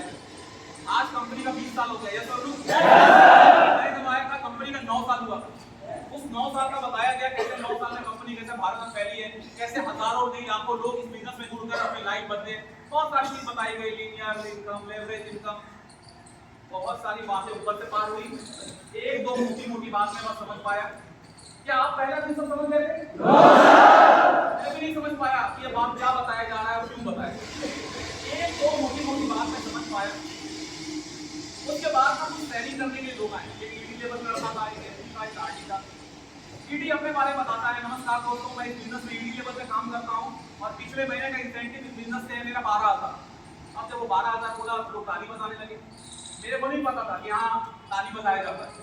मेरे को बगल वाला उंगली कर रहा है ताली बजा, तो मैं भी ताली बजाया। वो एक एसडी था, वो कहता है नमस्कार दोस्तों, मैं इस बिजनेस में एसडी लेवल पे काम करता हूँ और पिछले महीने का इंसेंटिव इस बिजनेस से मेरा 18,000। इससे पहले कि वो मुझे बोले मैं ताली बजा रहा। एक छोटा सा लड़का था, बिल्कुल पता नहीं इतना भी भागी नहीं था, एकदम बच्चा, एकदम गोरा चिट्टा लाल लाल। वो लड़का एकदम एनर्जी में था।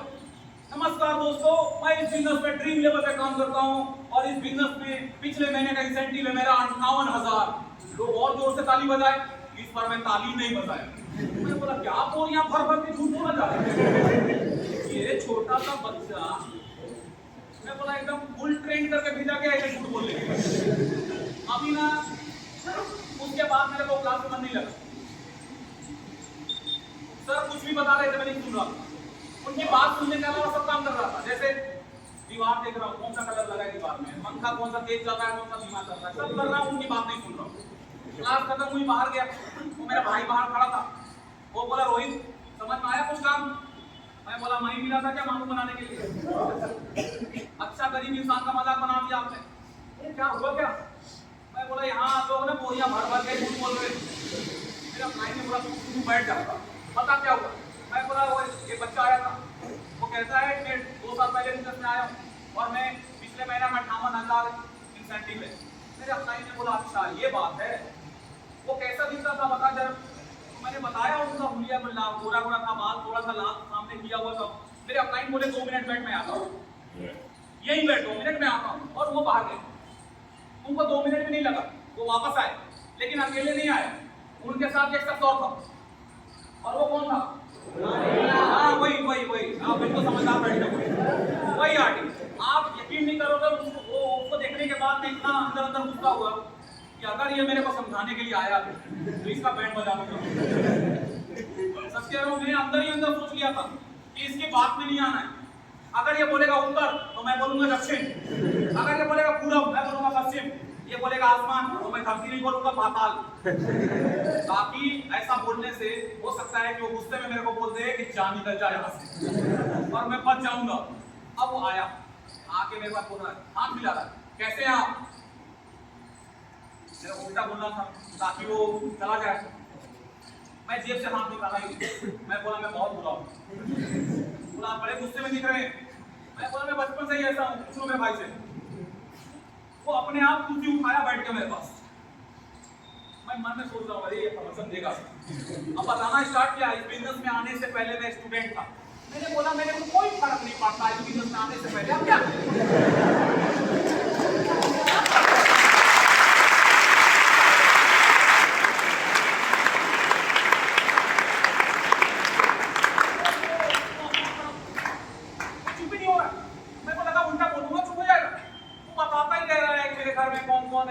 क्या करता था, कैसे आया, आपको लगता होगा 2 साल में कैसे मैं इतना पैसा कमा सकता हूँ। बोलता रहा। मैं उसकी बात ही नहीं सुन रहा हूँ, इधर उधर देख रहा हूँ। उसके बाद देखो अपलाइन जो होते हैं ना, उनके पास हर तरह का हथियार होता है। ये सुन लो, समझ गए कि ये इसके ऊपर ऐसा हथियार काम नहीं चलेगा, इसको ब्रह्मांड को छोड़ना पड़ेगा। वो बोले रोहित ये काम करते हैं, आप अपने भाई पे यकीन मत कीजिए, आप मुझ पे यकीन मत कीजिए, मान लीजिए कि मैं झूठ बोल रहा हूँ। मैंने बोला नहीं, यही चीज आप सच बोल रहे हैं। ये जो भी आपने बोला ना कि मान लो कि मैं झूठ बोल रहा हूँ, मानूंगा नहीं, यही एक सच है, आप झूठ बोल रहे हो। वो बोला रोहित जी आप एक काम करते हैं, आप किसी पे यकीन मत करो, आप अपनी आंखों पे यकीन करते हैं? मैं बोला हाँ भाई, मेरी आंखें पे क्यों नहीं करूंगा। उन्होंने बोला अपना मोबाइल निकालिए, अब हर चीज मुझसे चेक कीजिए, मैं कुछ नहीं बोलूंगा। जितनी बातें आपको क्लास में बताई गई थी, कंपनी 9 साल पहले स्टार्ट हुई कि नहीं हुई, चेक कीजिए। कंपनी इन 9 सालों में कहां कैसे किन किन राज्यों में फैला, कैसे आज एक विशाल नेटवर्क कंपनी में लोग जुड़कर काम कर रहे हैं, सब चीज खुद से चेक किया। तो एक एक चीज में चेक करना स्टार्ट किया, देखना स्टार्ट किया। 58,000 तो बड़े दूर की बात। मैंने ये देखा कि लोग यहाँ लाखों के बड़े बड़े इंसेंटिव ले रहे हैं, पैसा कमा रहे हैं। मेरे को मतलब देखने के बाद सच में यकीन नहीं हुआ कि ये सब कैसे मुमकिन है। और ये अगर लोग लाखों कमा रहे हैं, मैं क्योंकि 3.5 साल लगे थे मुझे साइड इंचार्ज बनने में, कुल टोटल 5.5 साल रहा था मैं उस कंपनी में। 3.5 साल में मैं साइड इंचार्ज बना था और 3.5 साल लगे 18,000 तक जाने में, और वो भी इतनी कड़ी मेहनत। और ये छोटा सा लड़का कहता है 18,000 कमा रहा हूँ मैं, सॉरी 58,000 कमा रहा हूँ, कई साल मेरे से करीब डबल। तो जब मैंने देखा सच में लोग यहाँ बड़ा पैसा कमा रहे हैं, अब मैंने उनको जो हमारे वो व्यक्ति थे, हाँ उनको बोला सर अभी आप जा सकते हो, मेरे को अपना भाई से बात करना है। वो चला गया। मैंने अपने भाई को मैं बोला ये कैसे मुमकिन है सर। और ये सर मैं आपको इसलिए बोल रहा हूँ, बाद में ना सर बोलने की आदत हो गई थी, मैं पहले भैया ही बोलता, लेकिन यहाँ मैंने देखा उनको सब सर बोलते हैं, तो मैं भी सर बोलना स्टार्ट कर। मैंने बोला ये कैसे मुमकिन है, मेरे को बताओ कितना टाइम लगा था 18,000 तक जाने में। वो बोले रोहित यही तो खासियत है, मैं तुझे सिखाऊंगा ना। मैं बोला आप कितना कमाते हो और आप कौन से लेवल पे हो? तो उन्होंने बताया सब आज ही जान जाएगा, पहले तू चल खाना वाना खा, तेरी मम्मी ने बोला था दवा का ध्यान रखना, तेरा दिन का दवा का टाइम हो गया। शाम में फिर से क्लास में गया, psychology of the gas and future of psychology class में गया, वहां पे कुछ बातें को समझा। अब चीजों को मैं क्या कर रहा हूँ ना, अपने हिसाब से मैं फिट करने की कोशिश कर रहा हूँ। जैसे मैं एक कंस्ट्रक्शन कंपनी से आया था, अब मैं इसको भी वैसा ही समझने का प्रयास कर रहा हूँ। इस काम को ज्ञान की कमी, पहला दिन था जब वहां फिर से बताया गया कि अमीर कौन बनता है, जिनका टाइम जो लोग बेचते हैं वो अमीर बनता है, या जिनका टाइम मल्टीप्लाई होता है वो अमीर बनता है। ये सब बातें फिर बताई गई, तो मैं थोड़ा सा फिट करने की कोशिश किया कि यहाँ पे काम है क्या, लोग कर क्या रहे हैं, कैसे वर्क करता है। मैं अपने आप समझने का प्रयास कर रहा था। जबकि अपलाइन ने बोला था मैं बैठा हूँ समझाने के लिए, तेरा सुबह शाम ट्रेनिंग चलेगा, लेकिन मैं अपने आप दिमाग लगा रहा था। अब मैं कुछ बातों को समझने का प्रयास कर रहा था कि टाइम मल्टीप्लाई होना मतलब क्या होता है। मतलब एक व्यक्ति अगर वो काम कर रहा है 58,000 जिसका इंसेंटिव आया, यानी वो अकेला काम नहीं कर रहा, उसके नीचे टीम काम कर रही है। वो क्लास खत्म हुआ, बाहर निकला, मेरे अपलाइन ने पूछा रोहित कुछ समझ में आया इस क्लास में? मैं बोला हाँ अभी मैं समझ गया। वो 58,000 कैसे आया उसका? मेरे अपलाइन ने बोला बता कैसे आया? मैं बोला वो जो बच्चा था ना वो ठेकेदार है। क्या है? मैं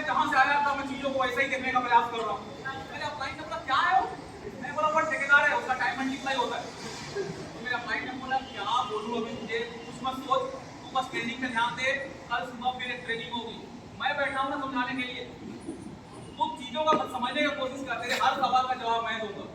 अगले दिन फिर से क्लास में गया, SBP success building, SBP class में गया, वहां पे भी बातें समझ में आई, अपलाइन में डायरी दिया कि रोहित तुझे मैं काम देता हूँ, एक काम, और वो एक काम ये है कि इस बिजनेस को तुझे सीखना है।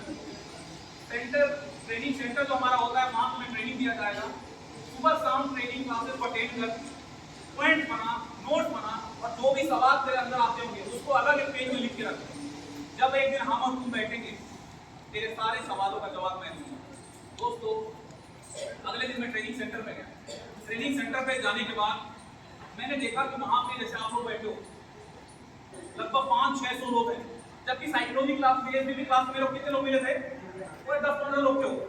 अभी मैंने देखा 500-600 लोग। मैं वहां पे जाने के बाद मैं अपने अपलाइन को ढूंढ रहा हूँ, अपने भाई को, वो कहाँ है? तो मैं देख रहा हूँ पीछे खड़ा है और टाई हुए लगा के। मैंने इशारा किया, अब वो बड़ा कंफ्यूज है, क्या वो मेरे को इशारा कर रहा है, बैठ भाई। मैं बोला इतना इमरजेंसी काम है, जल्दी जाओ ना। नजदीक आए हो, मैं बोला काम लाओ इधर। मैंने उनको बोला यहाँ पे एक ठेकेदार नहीं है, यहाँ बहुत सारे ठेकेदार हैं। मेरे अपलाइन ने बोला मेरे मालिक बैठ जाओ, बैठ जाए आप। मैं देखता हूँ उसको ना इंट्रोडक्शन देते हैं लोग क्लास में, तो खड़े होकर अपने बारे में बता रहे हैं, नाम परिचय सारी सुना रहे हैं। मेरे को लगा कि मैं भी जाके शायरी देता हूँ, मैं भी लाइन में लगता हूँ। अरे तुम कहाँ से चेकअप करवाओगे बाबा, बात वाले आवाज नहीं आ रहा है, गला बैठा जा रहा है मेरे को, आपको आवाज जा रही है? अब इससे ज्यादा चिल्लाना तो नहीं बोल सकता मैं, गला बैठा जा रहा है, मन कर रहा है कि मैं छोड़ दूं, अभी शॉर्ट बात कर लूं, लेकिन क्योंकि मैं वादा कर दिया था, अगर दारू ना पसीना निकलेगा, आप जान खत्म लोगों को आवाज नहीं आती है, इसको दुनिया में जगह खाली बैठ जाना है, जाते हो कंटिन्यू करो।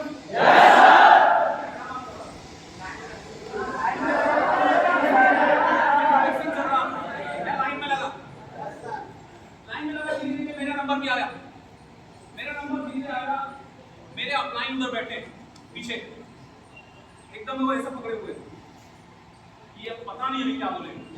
उनको एक ही चीज का डर था कि तू बोलना कम, बस देखो देखो लोग यहाँ कैसे रहते हैं।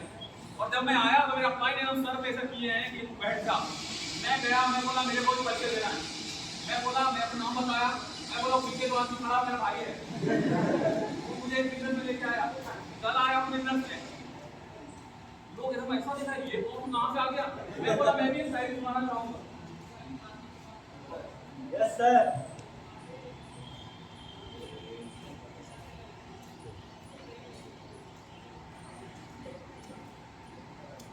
मैंने बोला कि मैं भी आपके बीच एक दो शायरी सुनाता हूँ। अरे आपको नहीं, मैंने उनको बोला। मैंने शायरी सुनाई, एक चुटकुला सुनाया, लोग हंसने लगे एकदम, मेरे को अच्छा लगा। मैं एक ऐसी जिंदगी से आया था जहां मैं रोज एक से एक लेटेस्ट गाली सुनता था, जो अभी अभी मार्केट में लॉन्च हुई है। तो गालियों का भी वर्जन आता रहता है, तो नया मार्केट में गाली आया वो गाली सुनता था। और अभी मैं एक ऐसे काम में आया हूँ जहां मैं गाली सुन रहा हूँ, मेरे को बड़ा मजा आया। अपलाइन ने एक काम दिया था, ट्रेनिंग अटेंड करना है। मैंने अपने आप को एक और काम दिया कि कल कौन सी शायरी सुनानी है, इसकी तैयारी आज कर दी है। मेरे को अपना सच के मेरे को बिजनेस में मजा आने लगा, एकदम तैयारी के साथ जाता, पहले जाता, कि वो बाद लीडर लोग आ जाते हैं तो वो ज्यादा बात करने नहीं देते, तो मैं पहले ही चला जाता था।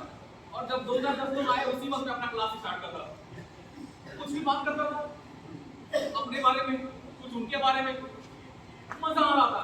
सच कह रहा हूँ, और जिस काम में बात आप ही याद रखें, अगर आप किसी काम को जबरदस्ती या बोझ के रूप में कर रहे हो तो उस काम में सफलता मिलने की चांसेस कम होती है। किसी काम को मजा लेकर कर रहे हो, क्या करके मजा लेकर कर रहे हो, काम में डेफिनेटली आप कामयाब बनेंगे। अगर आप मान रहे दुखी आप ना हो, एनी टाइम आप एकदम रोते गाते रहते हो, आप गाना सुनते हो या बेवफा सा नंबर, तो दुखी आत्मा के लिए बड़ा मुश्किल है बिजनेस, वो अलग ही दुनिया में रहते हो। और वो लोग फुल मोटिवेट, तो हमेशा हंसते गुनगुनाते रहते हैं, और उनका म्यूजिक भी सुनना है तो एकदम ठीक चक शानदार वाला म्यूजिक चाहिए, एकदम लाउड म्यूजिक। तो दिन बीतता गया, सीखता रहा। सीखने के बाद एक दिन मेरे अपना अपलाइन मेरे साथ बैठे, उन्होंने 1 घंटा मेरे से बात की। मेरे जीवन का इस बिजनेस का सबसे इंपॉर्टेंट वो 1 घंटा। ऐसा नहीं है कि जो मैं ट्रेनिंग अटेंड कर रहा था वो इंपॉर्टेंट नहीं था, लेकिन वो 1 घंटा बहुत इंपॉर्टेंट है। मेरे अपलाइन ने मुझे बताया कि रोहित, अब तेरी सारी लगभग ऑलमोस्ट ट्रेनिंग क्लासेस कंप्लीट हो गई और मैं जानता हूं कि तू बहुत अच्छे तरीके से तू सीख रहा है, तूने नोट्स बनाया, सब कुछ किया। कुछ बातें मुझे तेरे साथ करनी है। वो 1 घंटा गेट टुगेदर हमारी बात हुई, जिसमें मैंने सर से कई सारे सर ने भी सवाल पूछा और उसका जवाब दिया। कुछ जवाब मैं भी दे पाया और कुछ सारे जवाब मैं नहीं दे पाया। कुछ सवाल मुझे इतने कड़वे थे कि सुनने के बाद मतलब मैं खुद आश्चर्य में था, लेकिन मेरे लिए वो कड़वे सवाल बहुत जरूरी थे। मेरे अपलाइन ने मुझे बताया कि रोहित, मैंने तेरे पिता को वादा किया कि 1 साल के लिए आप रोहित को भूल जाओ। 1 साल के रोहित को मैं अपने साथ ले जा रहा हूँ और रोहित खुद कमाकर अपने सारे कर्जों को दूर करेगा। रोहित एकदम झूठ मत बोलना, ईमानदारी से, क्योंकि पिछले कई दिन से तू ट्रेनिंग अटेंड कर रहा है। एक से एक तूने आरडी डायमंड को भी देखा। तू सच बता, क्या तुझे सच में ऐसा लगता है कि ग्लेज में काम करके तुम अपने परिवार को घर से बाहर निकाल लोगे? अगर सच में लगता है तो आज से तेरा बिजनेस, असली बिजनेस स्टार्ट होगा। और अगर तुझे लगता है कि नहीं हो पाएगा तो तुझे मैं कल घर छोड़ाऊंगा। कहाँ छोड़ाऊंगा? घर छोड़ाऊंगा और मैं माफी मांगूंगा तेरे पिता से। लेकिन मैं जानता हूँ कि बिजनेस में बहुत पावर है और तूने अब तक ये भी देख लिया, मैं तो अपना ही से बोल रहा हूँ स्टार आर्टिस्ट, तूने ये भी देख लिया कि मैं उस कंपनी में अकाउंटेंट था और आज इस बिजनेस में मैं 50-60 हजार 70 हजार कमा रहा हूँ। इस बिजनेस में जानता हूँ इतना पावर है कि तू भी काम करके अपने परिवार को घर से बाहर निकाल सकता है। लेकिन अब तू मेरी बात में मत चल। क्या तेरे अंदर से आवाज आ रहा है? मैंने बोला बिल्कुल आ रहा है सर। अगर मैं यहाँ नहीं कामयाब बना तो शायद मैं अपने परिवार को जीवन भर घर में ही मैं छोड़ना पड़ेगा, मैं घर से बाहर भी नहीं कर पाऊंगा। बहुत सारे सवाल पीछे, कुछ कड़वे, उन्होंने कुछ रिजेक्शन के बारे में बताया कि ये बिजनेस में क्या क्या चीजें रिजेक्शन आई हुई। उन्होंने कुछ एग्जाम्पल के साथ बताया कि कौन लोग ऐसे होते हैं जो इस बिजनेस को मना करते हैं और वो लोग मुझे मिलेंगे। क्योंकि ये दुनिया में, जैसे हमारा जो देश है ये विकासशील देश है, विकसित डेवलप कंट्री नहीं है। विकासशील देशों में क्या होता है, यहाँ की एक कॉमन सी सोच होती है जो हम सब ने भी देखा है। बच्चों को हम क्या सिखाते हैं? बच्चों को हम बचपन से एक ही बात सिखाते हैं कि बेटा अच्छे से पढ़ाई लिखाई कर ताकि तुझे बड़े होकर एक ढंग की नौकरी मिल जाए। क्या हम हमारे जिस बैकग्राउंड से हम और आप आए, चाहे आप एक गरीब परिवार से हो, एक मिडिल क्लास फैमिली से हो, क्या हमें ये सिखाया जाता है कि तू अच्छे से पढ़ाई लिखाई कर ताकि तू बड़े होकर एक बड़ा बिजनेसमैन बन पाए? नहीं बताया। हमें तो यही सिखाया जाता है कि जितनी चादर हो उतनी पांव फैलानी चाहिए। अमीर बनना आसान नहीं है, यही बात सिखाई जाती है। जगह पे अमीर बनने की बात समझ भी लो तो तुम बात कर रहे हो। मेरे अपलाइन ने मुझे बताया कि रोहित, सबसे पहले हमें उस जंजीर से तुझे आजाद होना होगा। मैंने जिस दिन ये जंजीर से मैं आजाद हुआ, मैं आज कुछ और बना। जिस दिन तू आजाद हो गया कि मैं बड़ा पैसा कमा सकता हूँ, यकीन मान बहुत बड़ा कमाएगा। मेरे अपलाइन ने कई सारे एग्जांपल के साथ बताया, जो मैं आपको एक को बता देता हूँ। मेरे अपलाइन ने बोला, रोहित एक बात बता, जैसे आपसे मैं पूछ रहा हूँ, अंबानी का जो बेटा, क्या नाम है उसका? अंबानी का जो बेटा, आकाश यामन। तो अब मैं बात करता हूँ, क्या अंबानी अपने बेटे को ये बोलता होगा तू अच्छे से पढ़ाई लिखाई कर ताकि तेरे को नौकरी करनी है बड़ी होकर? क्या बोलता होगा? सोचो, हमारे देश में 2 टाइप के लोग रह रहे हैं, एक अमीर और एक गरीब। अमीर अपने बच्चों को बिजनेस सिखाता है और गरीब अपने बच्चों को नौकर बनना सिखाता है। मेरे अपलाइन ने क्लियर किया कि जब बिजनेस वाले रास्ते पे चलोगे तो लोग मजाक उड़ाएंगे, जब बिजनेस वाले रास्ते पे चलोगे तो लोग पत्थर फेंकेंगे कि ये देख कहां जा रहा है, पूरी दुनिया इस रास्ते पे जा रही है। आपने खेतों में देखा पगडंडियां? खेतों में जो पगडंडी होती है क्या बोलते हैं? हर जगह अलग अलग वर्ड रहता है। तो जो आपका खेतों में मेड़ रहता है, आप देखना, आप ऐसे समझो कि अगर पूरी दुनिया एक रास्ते पे मेड़ पे जा रही है और आप उसको छोड़कर एक नई रास्ते पे जा रहे हैं तो बाकी दुनिया को लगेगा ये पागल है, क्या करने जा रहा है उधर अकेला, कुछ नहीं मिलने वाला है, देखो पूरी दुनिया नौकरी करने जा रही है। मेरे अपलाइन ने समझाया, रोहित एक बात बता, पूरी देश दुनिया में जितने भी अमीर लोग हैं तू उसके बारे में सर्च कर, उसके बारे में जानकारी इकट्ठा कर। जितने भी जो अमीर लोग हैं उसमें से 95% वो लोग अमीर हैं जो पहले गरीब हुआ करते। लेकिन वो कौन लोग हैं? क्या वो नौकरी करके अमीर बने? वो रास्ता बदले।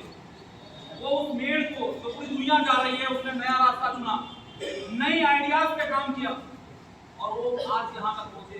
और आज जब हम एक नई चीज पे काम कर रहे हैं तो मेरे लिए भी आसान नहीं था, तेरे लिए भी आसान नहीं है। जब उन्होंने मुझे उस रिजेक्शन पे तैयार किया, उसके बाद उसने एक बड़ी लिस्ट बनाई। लिस्ट बनाने के बाद मैंने इस बिजनेस को शेयर करना स्टार्ट किया। सबसे पहले मैंने अपने 3 क्लोज फ्रेंड को एक बिजनेस ऑफर किया। कौन दोस्त? वो बचपन वाला, हर टाइम वाला, नहीं राहुल नहीं, बचपन वाला, क्लासमेट, राइट, क्लासमेट। मेरे 3 दोस्तों को मैंने बिजनेस ऑफर किया। वो आया, बिजनेस देखा, देखने के बाद बाहर आया। मैंने पूछा उसको कैसा लगा हमारा काम, है ना जबरदस्त, शानदार, देखना हम लोग मिलकर ना अपने बड़े बड़े सपने पूरे करेंगे। लेकिन मेरे जो दोस्त थे बाहर निकलने के साथ सवाल पूछना स्टार्ट किया। उसके सवाल ऐसे थे जिस सवाल का जवाब मैं इतनी ट्रेनिंग क्लास अटेंड करने के बाद भी उस सवाल का जवाब नहीं दे पाया। सवाल उसके ऐसे थे, मुझे लगता है उस सवाल का जवाब आप में से इतने सारे लोग बैठे, वैसे सवाल का जवाब आप में से कोई नहीं दे पाओगे उस सवाल का जवाब। अब आपको लगेगा ऐसा कौन सा सवाल वही जानना चाहोगे? अरे इंसान छोड़ो, मुझे लगता है कि वैसे सवाल अगर वो भगवान से पूछे ना तो भगवान भी सोच में पड़ जाए कि इस सवाल का क्या जवाब दे सकता हूं। उसका सवाल था लेकिन किंतु परंतु ऐसे वैसे तैसे तो मैं तेरे साथ टीम में जुड़ गया, मेरे साथ लोग नहीं जुड़ा, मेरी टीम नहीं बनी, मैं लेवरेज इनकम नहीं कर पाया, वो खुद कामयाब नहीं हो पाया, कंपनी भाग गई। तो का क्या जवाब है? आप यहाँ बैठे हो और ये ऊपर वाला पूरा ये जो छत है ये नीचे गिर गया, तो का क्या जवाब है? कुछ नहीं जवाब हो सकता। ऐसे महापुरुष को अगर भगवान दर्शन दे दे, जो कि देंगे नहीं, कलयुग चल रहा है, कलयुग के प्रथम चरण में अभी तो स्टार्ट हुआ है प्रथम चरण। लेकिन मान लो कि ऐसे महापुरुष को भगवान ने दर्शन दिया और ये कहता है इस वक्त में कमाल की धरती बनाई, इतनी सुंदर धरती, लेकिन ये धरती एक दिन प्रलय हो गया तो बाढ़ आ गई तो भूकंप आ गया तो भगवान क्या जवाब देंगे? तू कौन सा 1000-2000 साल जीने के लिए आया धरती में? प्रलय आ गया तो या कर्म का बल्कि प्राप्ति ले, जिंदगी के मजे ले और जा। मैंने उसे बहुत समझाया लेकिन वो माना नहीं। तो क्या जवाब हो सकता है? मैं क्या जवाब देता? या सोच से अगर इतना डर लगता है तो फिर तो हमें रोड पे निकलना बंद कर देना होगा। कहीं रोड पे चल रहे होगे और पीछे से कोई गाड़ी उड़ा दिया तो आप बोलोगे नहीं सर मेरे को गाड़ी नहीं उड़ा सकता, मैं एकदम किनारे किनारे चलूंगा। भाई आप कितने भी किनारे चल लो, पीछे वाले गाड़ी का ब्रेक फेल हो गया तो आपने देखा है ना कई बार सड़क यहाँ होती है और गाड़ी वो खेत में गिरी होती है, तो वाले को तो वहां जाकर उड़ाता है। वो से कहां भाग सकते हो? वो का क्या उपाय है? यार हम सब ना अपने घर में लाइसेंस की फॉर्म रखते हैं। कौन सा? गैस सिलेंडर वो फटता है ना, सब काम आता है। तो हमें वहां भी सोचना चाहिए कि कहीं गैस फट गया या तो से इतना डर लगता है तो तबीयत खराब हो तो डॉक्टर के पास जाना बंद कर दो। कहीं डॉक्टर के पास जाओगे, डॉक्टर इंजेक्शन लगाएगा और वो सुई अंदर ही रह गई।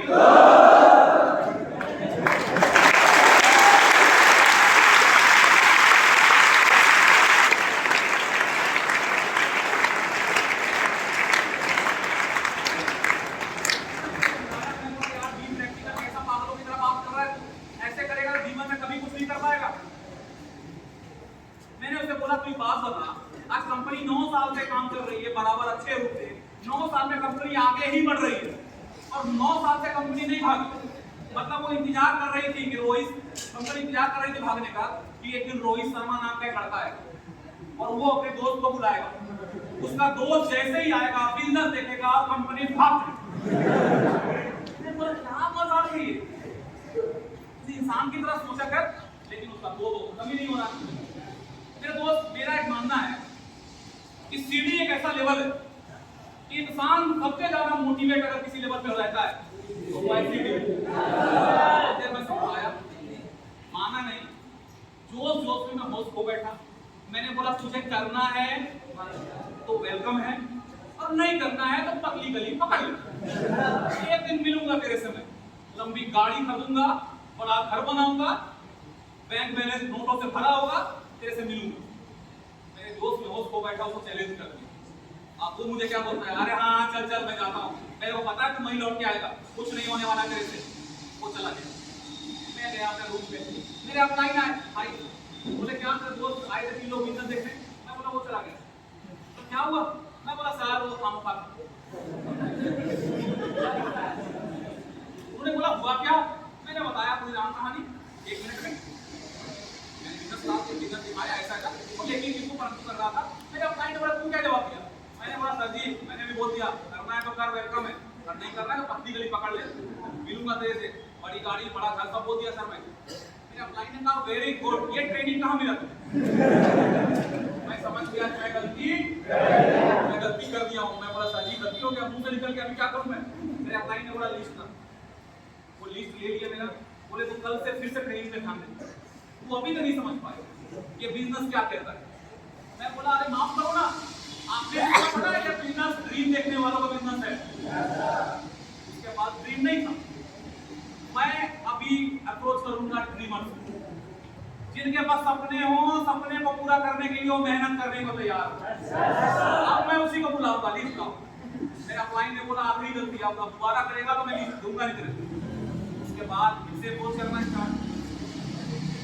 कई सारे लोग मिले मुझे जो मेरे बिजनेस प्रपोजल को एक्सेप्ट नहीं किए, और कुछ ऐसे भी मिले जो सिर्फ एक्सेप्ट ही नहीं किए बल्कि घर गए और पापा के पास, पापा को बोले अंकल जी अभी भी टाइम है, रोहित फंस गया है कंपनी में, लोगों ने उसका माइंड वॉश कर दिया है कि तू अमीर बनेगा, वो बड़ा पैसा कमाएगा, कर पूल करेगा।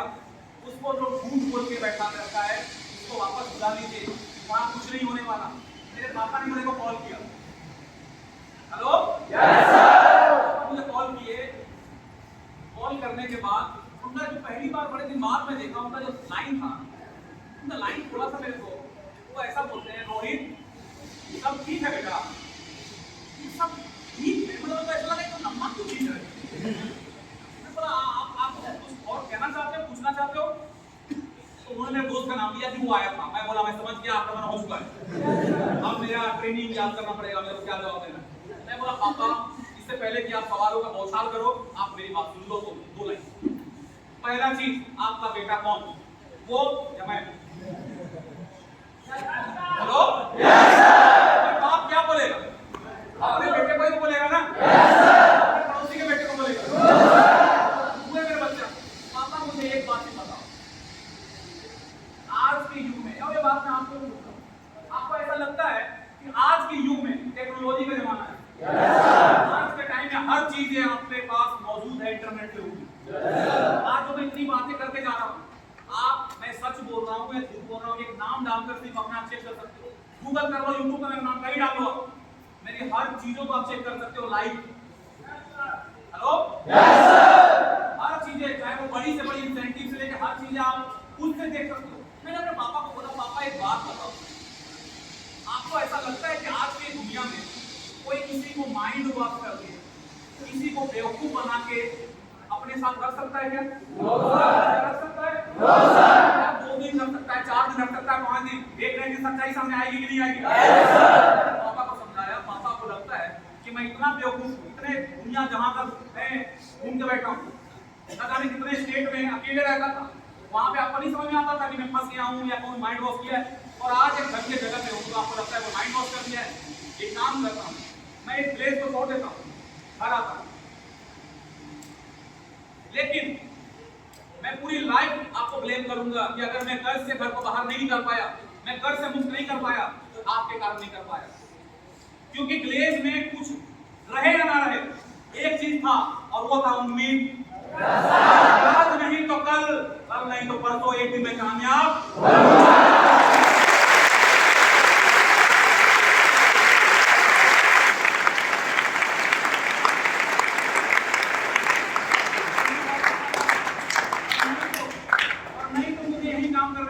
पूरा तो पूरा ही सही, मैं पूरा काम कर रहा हूँ, मुझे यही करने दीजिए। अगर मैं 3 साल मेहनत करता हूँ यहाँ और अगर मैं फेल हो गया, मैं कामयाब नहीं बन पाया, तो कम से कम मैं आपको दोष नहीं दूंगा।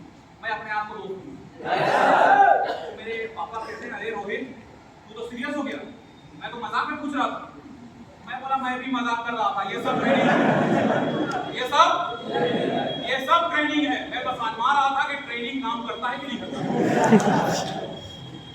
बहुत सारे लोग मिले जो मजाक बनाए, लेकिन मैं जानता था कि जिस प्रकार मेरे अपलाइन ने मुझे ढूंढ लिया, मुझे ढूंढना है जो आएगा और आकर डायमंड बनकर मुझे ग्लोबल डायमंड बनाएगा।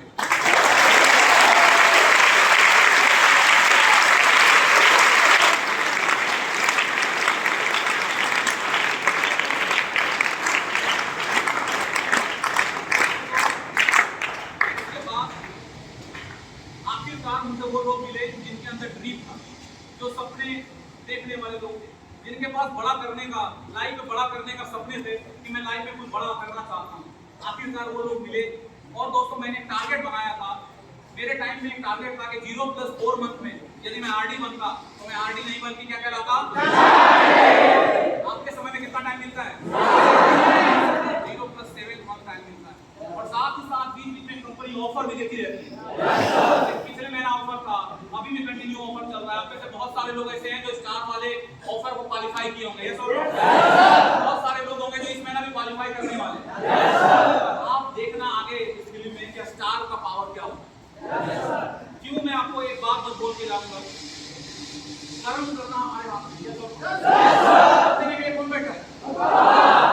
आप ना बस यही रिक्वेस्ट करूंगा कि कर्म जो करने का हमारा टाइम है ना, मेहनत कर लेना। क्या जाता है अगर 4-6 महीना हम जीतोड़ मेहनत कर लिए यार, पूरी जीवन मेहनत करने से तो अच्छा है ना कि 4-6 महीना अच्छे से मेहनत करें। 0+4 मंथ में अगर मैं आरडी बनता तो आरडी नहीं बल्कि स्टार आरडी कहलाता। दोस्तों 0+4 मंथ में नहीं बल्कि 0+3 मंथ में इस बिजनेस में मैं आरडी नहीं बल्कि मैं स्टार आरडी।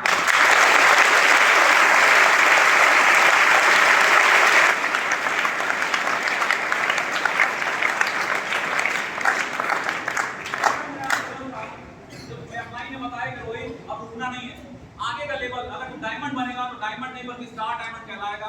जहां जाने के बाद तू महीने का आराम से 4-5 लाख महीने का कमाएगा। तेरे घर का कर्ज तो ऐसा दूर हो जाएगा कि बजाते हुए, तुझे रुकना नहीं है। दोस्तों डायमंड बनने के लिए क्या करना होता है? जब आपके 3 लाइनों में आरडी बनता है तो आप क्या बनते हैं? डायमंड बनते हैं। लेकिन दोस्तों 3 लाइनों में आरडी बनाकर नहीं, जैसे मैं स्टार आरडी था, मैंने अपने तीनों अलग अलग लाइनों में अपने जैसा स्टार आरडी बनाया और 0+7 7वें महीने में कंपनी के 7वें लेवल डायमंड नहीं बल्कि मैं स्टार डायमंड।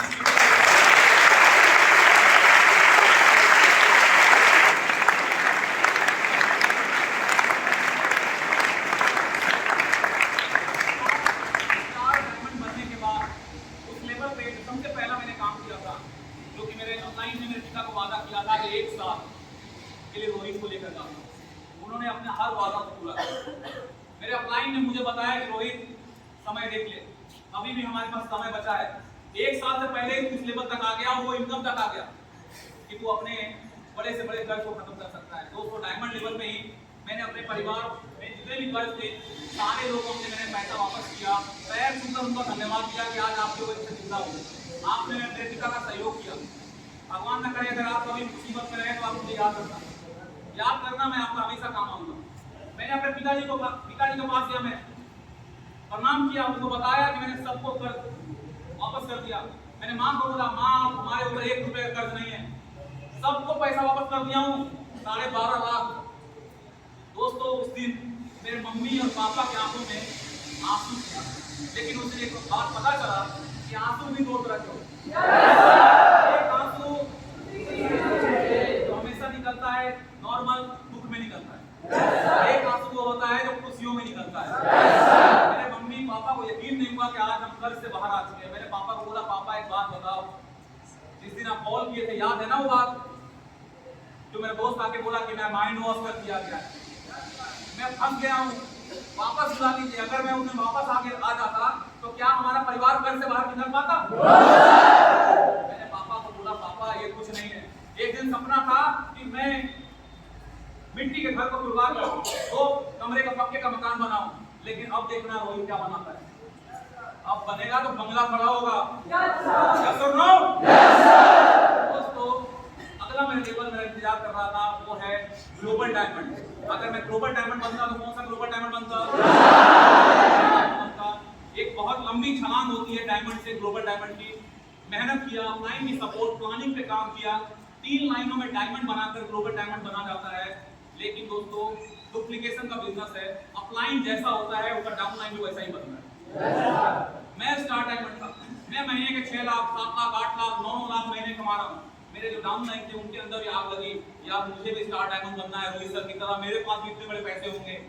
दोस्तों 3 लाइनों में डायमंड बनाकर ग्लोबल डायमंड बना जाता है, लेकिन 3 लाइनों में डायमंड बनाकर नहीं, बल्कि जैसे मैं स्टार डायमंड था, मैंने अपने अलग अलग लाइनों में अपने जैसा स्टार डायमंड बनाया और 0 + 26 26वें महीने में कंपनी के टॉप लेवल ग्लोबल डायमंड नहीं बल्कि मैं स्टार ग्लोबल डायमंड।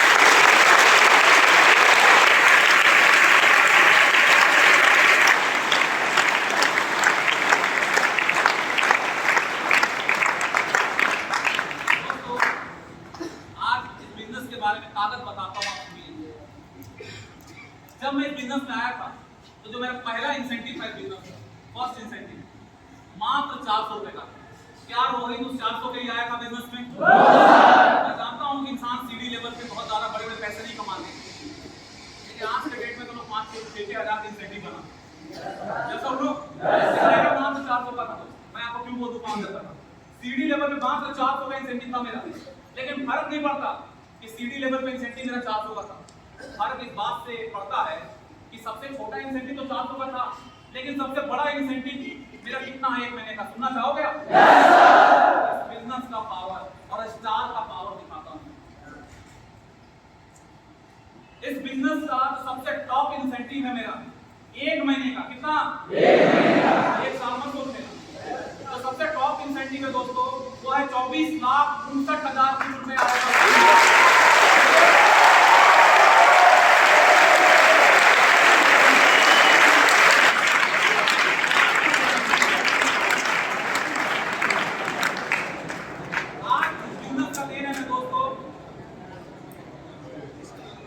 आज इस बिजनेस का दिन है कि जहां मैं कभी 2 कमरे का पक्के का मकान बनाना चाहता था, आज इस बिजनेस का दिन है कि रोहित शर्मा 3.5 करोड़ के अपने आलीशान बंगले में रहता है।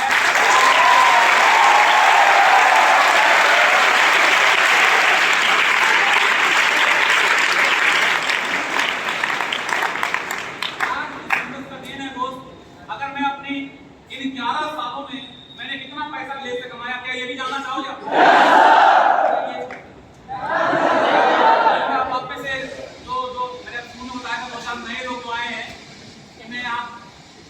बेसरम बनने आया हूँ भाई, उसका हैंग ना कर जाए, पता चले वो 10,000 कमाने आया था और यहाँ तो बात बातों की हो रही।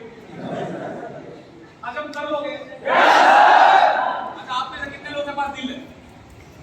Yes sir. मैं दिल वालों से बात नहीं करता, दिल वालों का कमजोरी होता है, दिल हमेशा टूट जाता है। लड़की तोड़ देती है, कभी दुनिया तोड़ देता है, पड़ोसी तोड़ देता है, कोई तोड़ देता है, लेकिन जिसके पास जिगर होता है ना, उसे कोई कुछ बिगाड़ सकता नहीं, वो अपने सीने में फौलाद लेकर चल रहा होता है। तो कितने लोग जिगर वाले हो? मैंने 11 सालों में इस बिजनेस से जो टोटल पैसा कमाया है वो है 12.5 करोड़ से ऊपर अभी तक पैसा कमाया।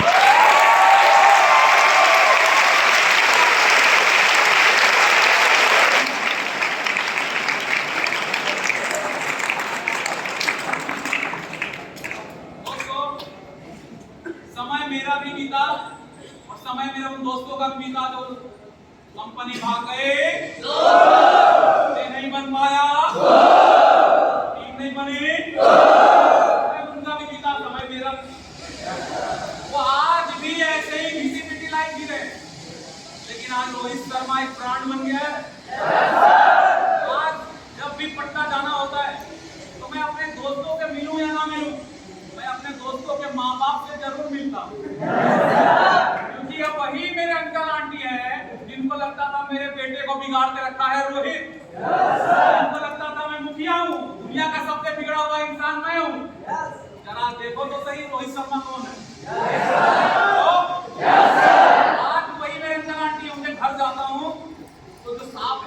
चेयर जो है साफ सुथरा है ना, तो भी मेरे को बोलेगी रोहित तू बेटा 2-4 बार और साफ करेगी, बैठ जा मेरा बेटा। एकदम प्यार से सर पे हाथ रखी कि मेरा सोना बेटा कितना कामयाब बन गया। फिर बुलाएंगे अपने बेटे तू रे कुत्ता आप कीजिएगा, मतलब एक से एक लेटेस्ट वाली गाली।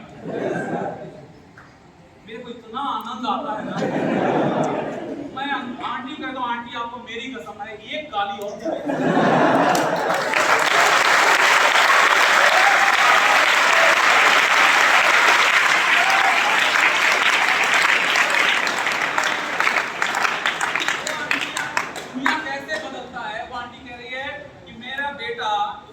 रोहित का हर बुरा गुण इसके अंदर है, लेकिन रोहित का एक भी अच्छा गुण ले नहीं पाया।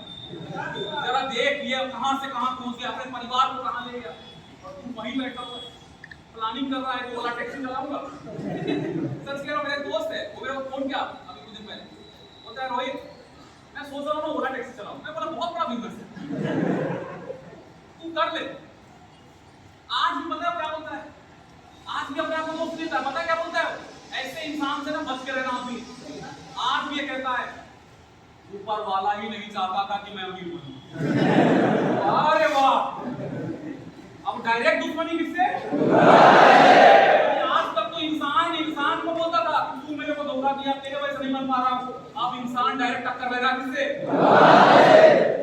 तेरे वजह से नहीं बन पा रहा। भाई ऊपर वाले की कोई गलती है क्या? मैंने उसे मौका दिया था कि नहीं दिया था? उसको जीवन बदलने का एक अवसर दिया था कि नहीं दिया था? लेकिन उस मौके को पहचान नहीं पाया और डिसीजन कर नहीं पाया, और मैंने डिसीजन करके मैं आगे बढ़ता रहा। यस और नो? आज इस बिजनेस का दिन है दोस्त, आज मैं नहीं, आज मेरे नीचे लगभग 48 लोग ऐसे हैं जो डायमंड और स्टार डायमंड और ग्लोबल डायमंड और स्टार ग्लोबल डायमंड मेरे नीचे काम करते हैं।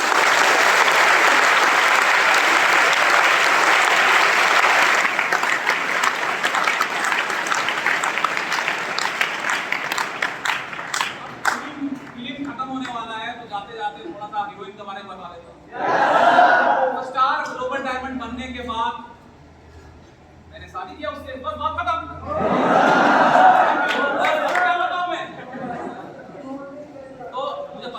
सुनने मजा आता है। दोस्त एक बात बता रहा हूँ, हमेशा आप याद रखना कि लाइफ में आपको कुछ लोग मिलेंगे जो आप चाहेंगे कि आप फेल हो गए। आपको ऐसा लगता है कि दुनिया में हर लोग ऐसा है जो आपका भलाई चाहता है? हर लोग आपका भलाई नहीं चाहता, लेकिन हर लोग आपको बुराई भी नहीं चाहते। कुछ लोग ऐसे होते हैं जो प्रार्थना करते हैं कि आप अगर गए हो ना तो आप कामयाब हो गए। तो मेरे माँ बाप तो प्रार्थना करते ही थे कि रोहित कामयाब बने, घर से बाहर निकाले, लेकिन कोई एक और भी थी जो काम प्रार्थना करती थी, हे भगवान अगर ये कुछ नहीं कर पाया तो मैं किसी और की हो जाऊंगी। लेकिन जब मैं बना, मैंने उसको एक वादा किया कि विश्वास रख बारात नहीं लाऊंगा, और हुआ यही। अब ज्यादा डिटेल में सुनो, अब आगे चलते हैं। अरे बस करो यार। अच्छा एक बात बताओ, मैं गरीब घर में पैदा लिया था, क्या मेरे बच्चे गरीब घर में पैदा लिए? वो आंख खोले हैं तो 3.5 करोड़ के बंगले में। लेकिन मैं उसे ये बात जरूर सिखाऊंगा, ये बताऊंगा उसको कि तेरा बाप पहले गरीब था। क्यों बताऊंगा पता है? उसको एहसास होना चाहिए कि एक इंसान ठान ले तो कुछ भी कर सकता है। ठान ले तो, अगर मैं नहीं बताऊंगा ना, पता है उसको एहसास नहीं रहेगा, उसको लगेगा मैं खानदानी अमीर हूं। जो खानदानी अमीर नहीं है, उसके पिता ने क्या कुछ किया है उसे पता होना चाहिए। मैं उसे ये जरूर बोलूंगा कि बच्चे अच्छे से पढ़ाई लिखाई कर, लेकिन इसलिए नहीं बोलूंगा कि नौकरी करना है मुझे। मैं क्या बोलूंगा? अच्छे से पढ़ाई लिखाई कर, मन लगा कर पढ़ाई लिखाई कर, लेकिन इसलिए पढ़ाई कर कि तू बड़े होने के बाद अपने पिता के बिजनेस को और बड़ा बना। मेरा टारगेट है, ये बात मैं किसी को बताता नहीं हूँ, लेकिन आप मन कर रहा है बोलो तो बता दूं। बड़ा पता नहीं आपने सोच बनाया है कि नहीं बनाया, नहीं बनाए हो तो बना लेना, क्योंकि आपके बिजनेस में इतना पावर है कि आप जितनी भी बड़ी सोच बनाओगे इस बिजनेस में हर चीज पूरा हो सकता है। टारगेट बनाया है कि जिस दिन मैं इस बिजनेस में, एक टाइम आएगा जब मैं रिटायरमेंट लूंगा इस बिजनेस से, और वो टाइम कब आएगा? वो टाइम कब आएगा जब मैं इस ग्लेज बिजनेस से जब मेरी टोटल इनकम 100 करोड़ जिस दिन मैंने टच कर दिया उस दिन मैं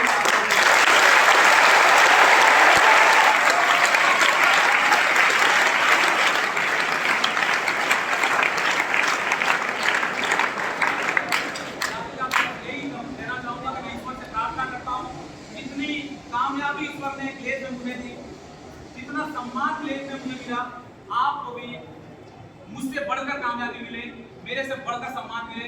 जाते जाते कविता सुना वाले, मेरे हालात पे हंसने वाले ये ना सोच ले कि मैं कमजोर हूँ, मेरे हालात पे हंसने वाले ये ना सोच ले कि मैं कमजोर हूँ, ये तो बस वक्त वक्त की बात है, कभी दिन है तो कभी रात है।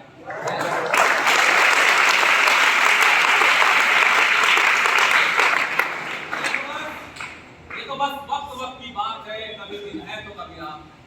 अभी तो सूरज का निकलना बाकी है, कि अभी तो सूरज का निकलना बाकी है, अभी तो चिड़ियों का चहकना बाकी है, अभी तो मुर्गे का बांग देना भी बाकी है। इस काली रात के पीछे उजाले की किरण मुझे दिखाई दे रही है, इस काली रात के पीछे उजाले की किरण मुझे दिखाई दे रही है, जो धीरे से मुस्कुराते हुए मेरे कानों में कह रही है कि रोहित हिम्मत मत हारना, कि हिम्मत मत हारना, मैं आ रही हूँ, बस थोड़ा सा तुमको और आजमा रही हूँ। रास्ता कितना भी कठिन हो पर ग्लेज बिजनेस का साथ मत छोड़ना, तूफान कितना भी आ जाए पर अपने सिद्धांतों को मत छोड़ना। मेरे हालात पे हंसने वाले ये ना सोच ले कि मैं कमजोर हूँ, ये तो बस वक्त की बात है, कभी दिन है तो कभी रात है।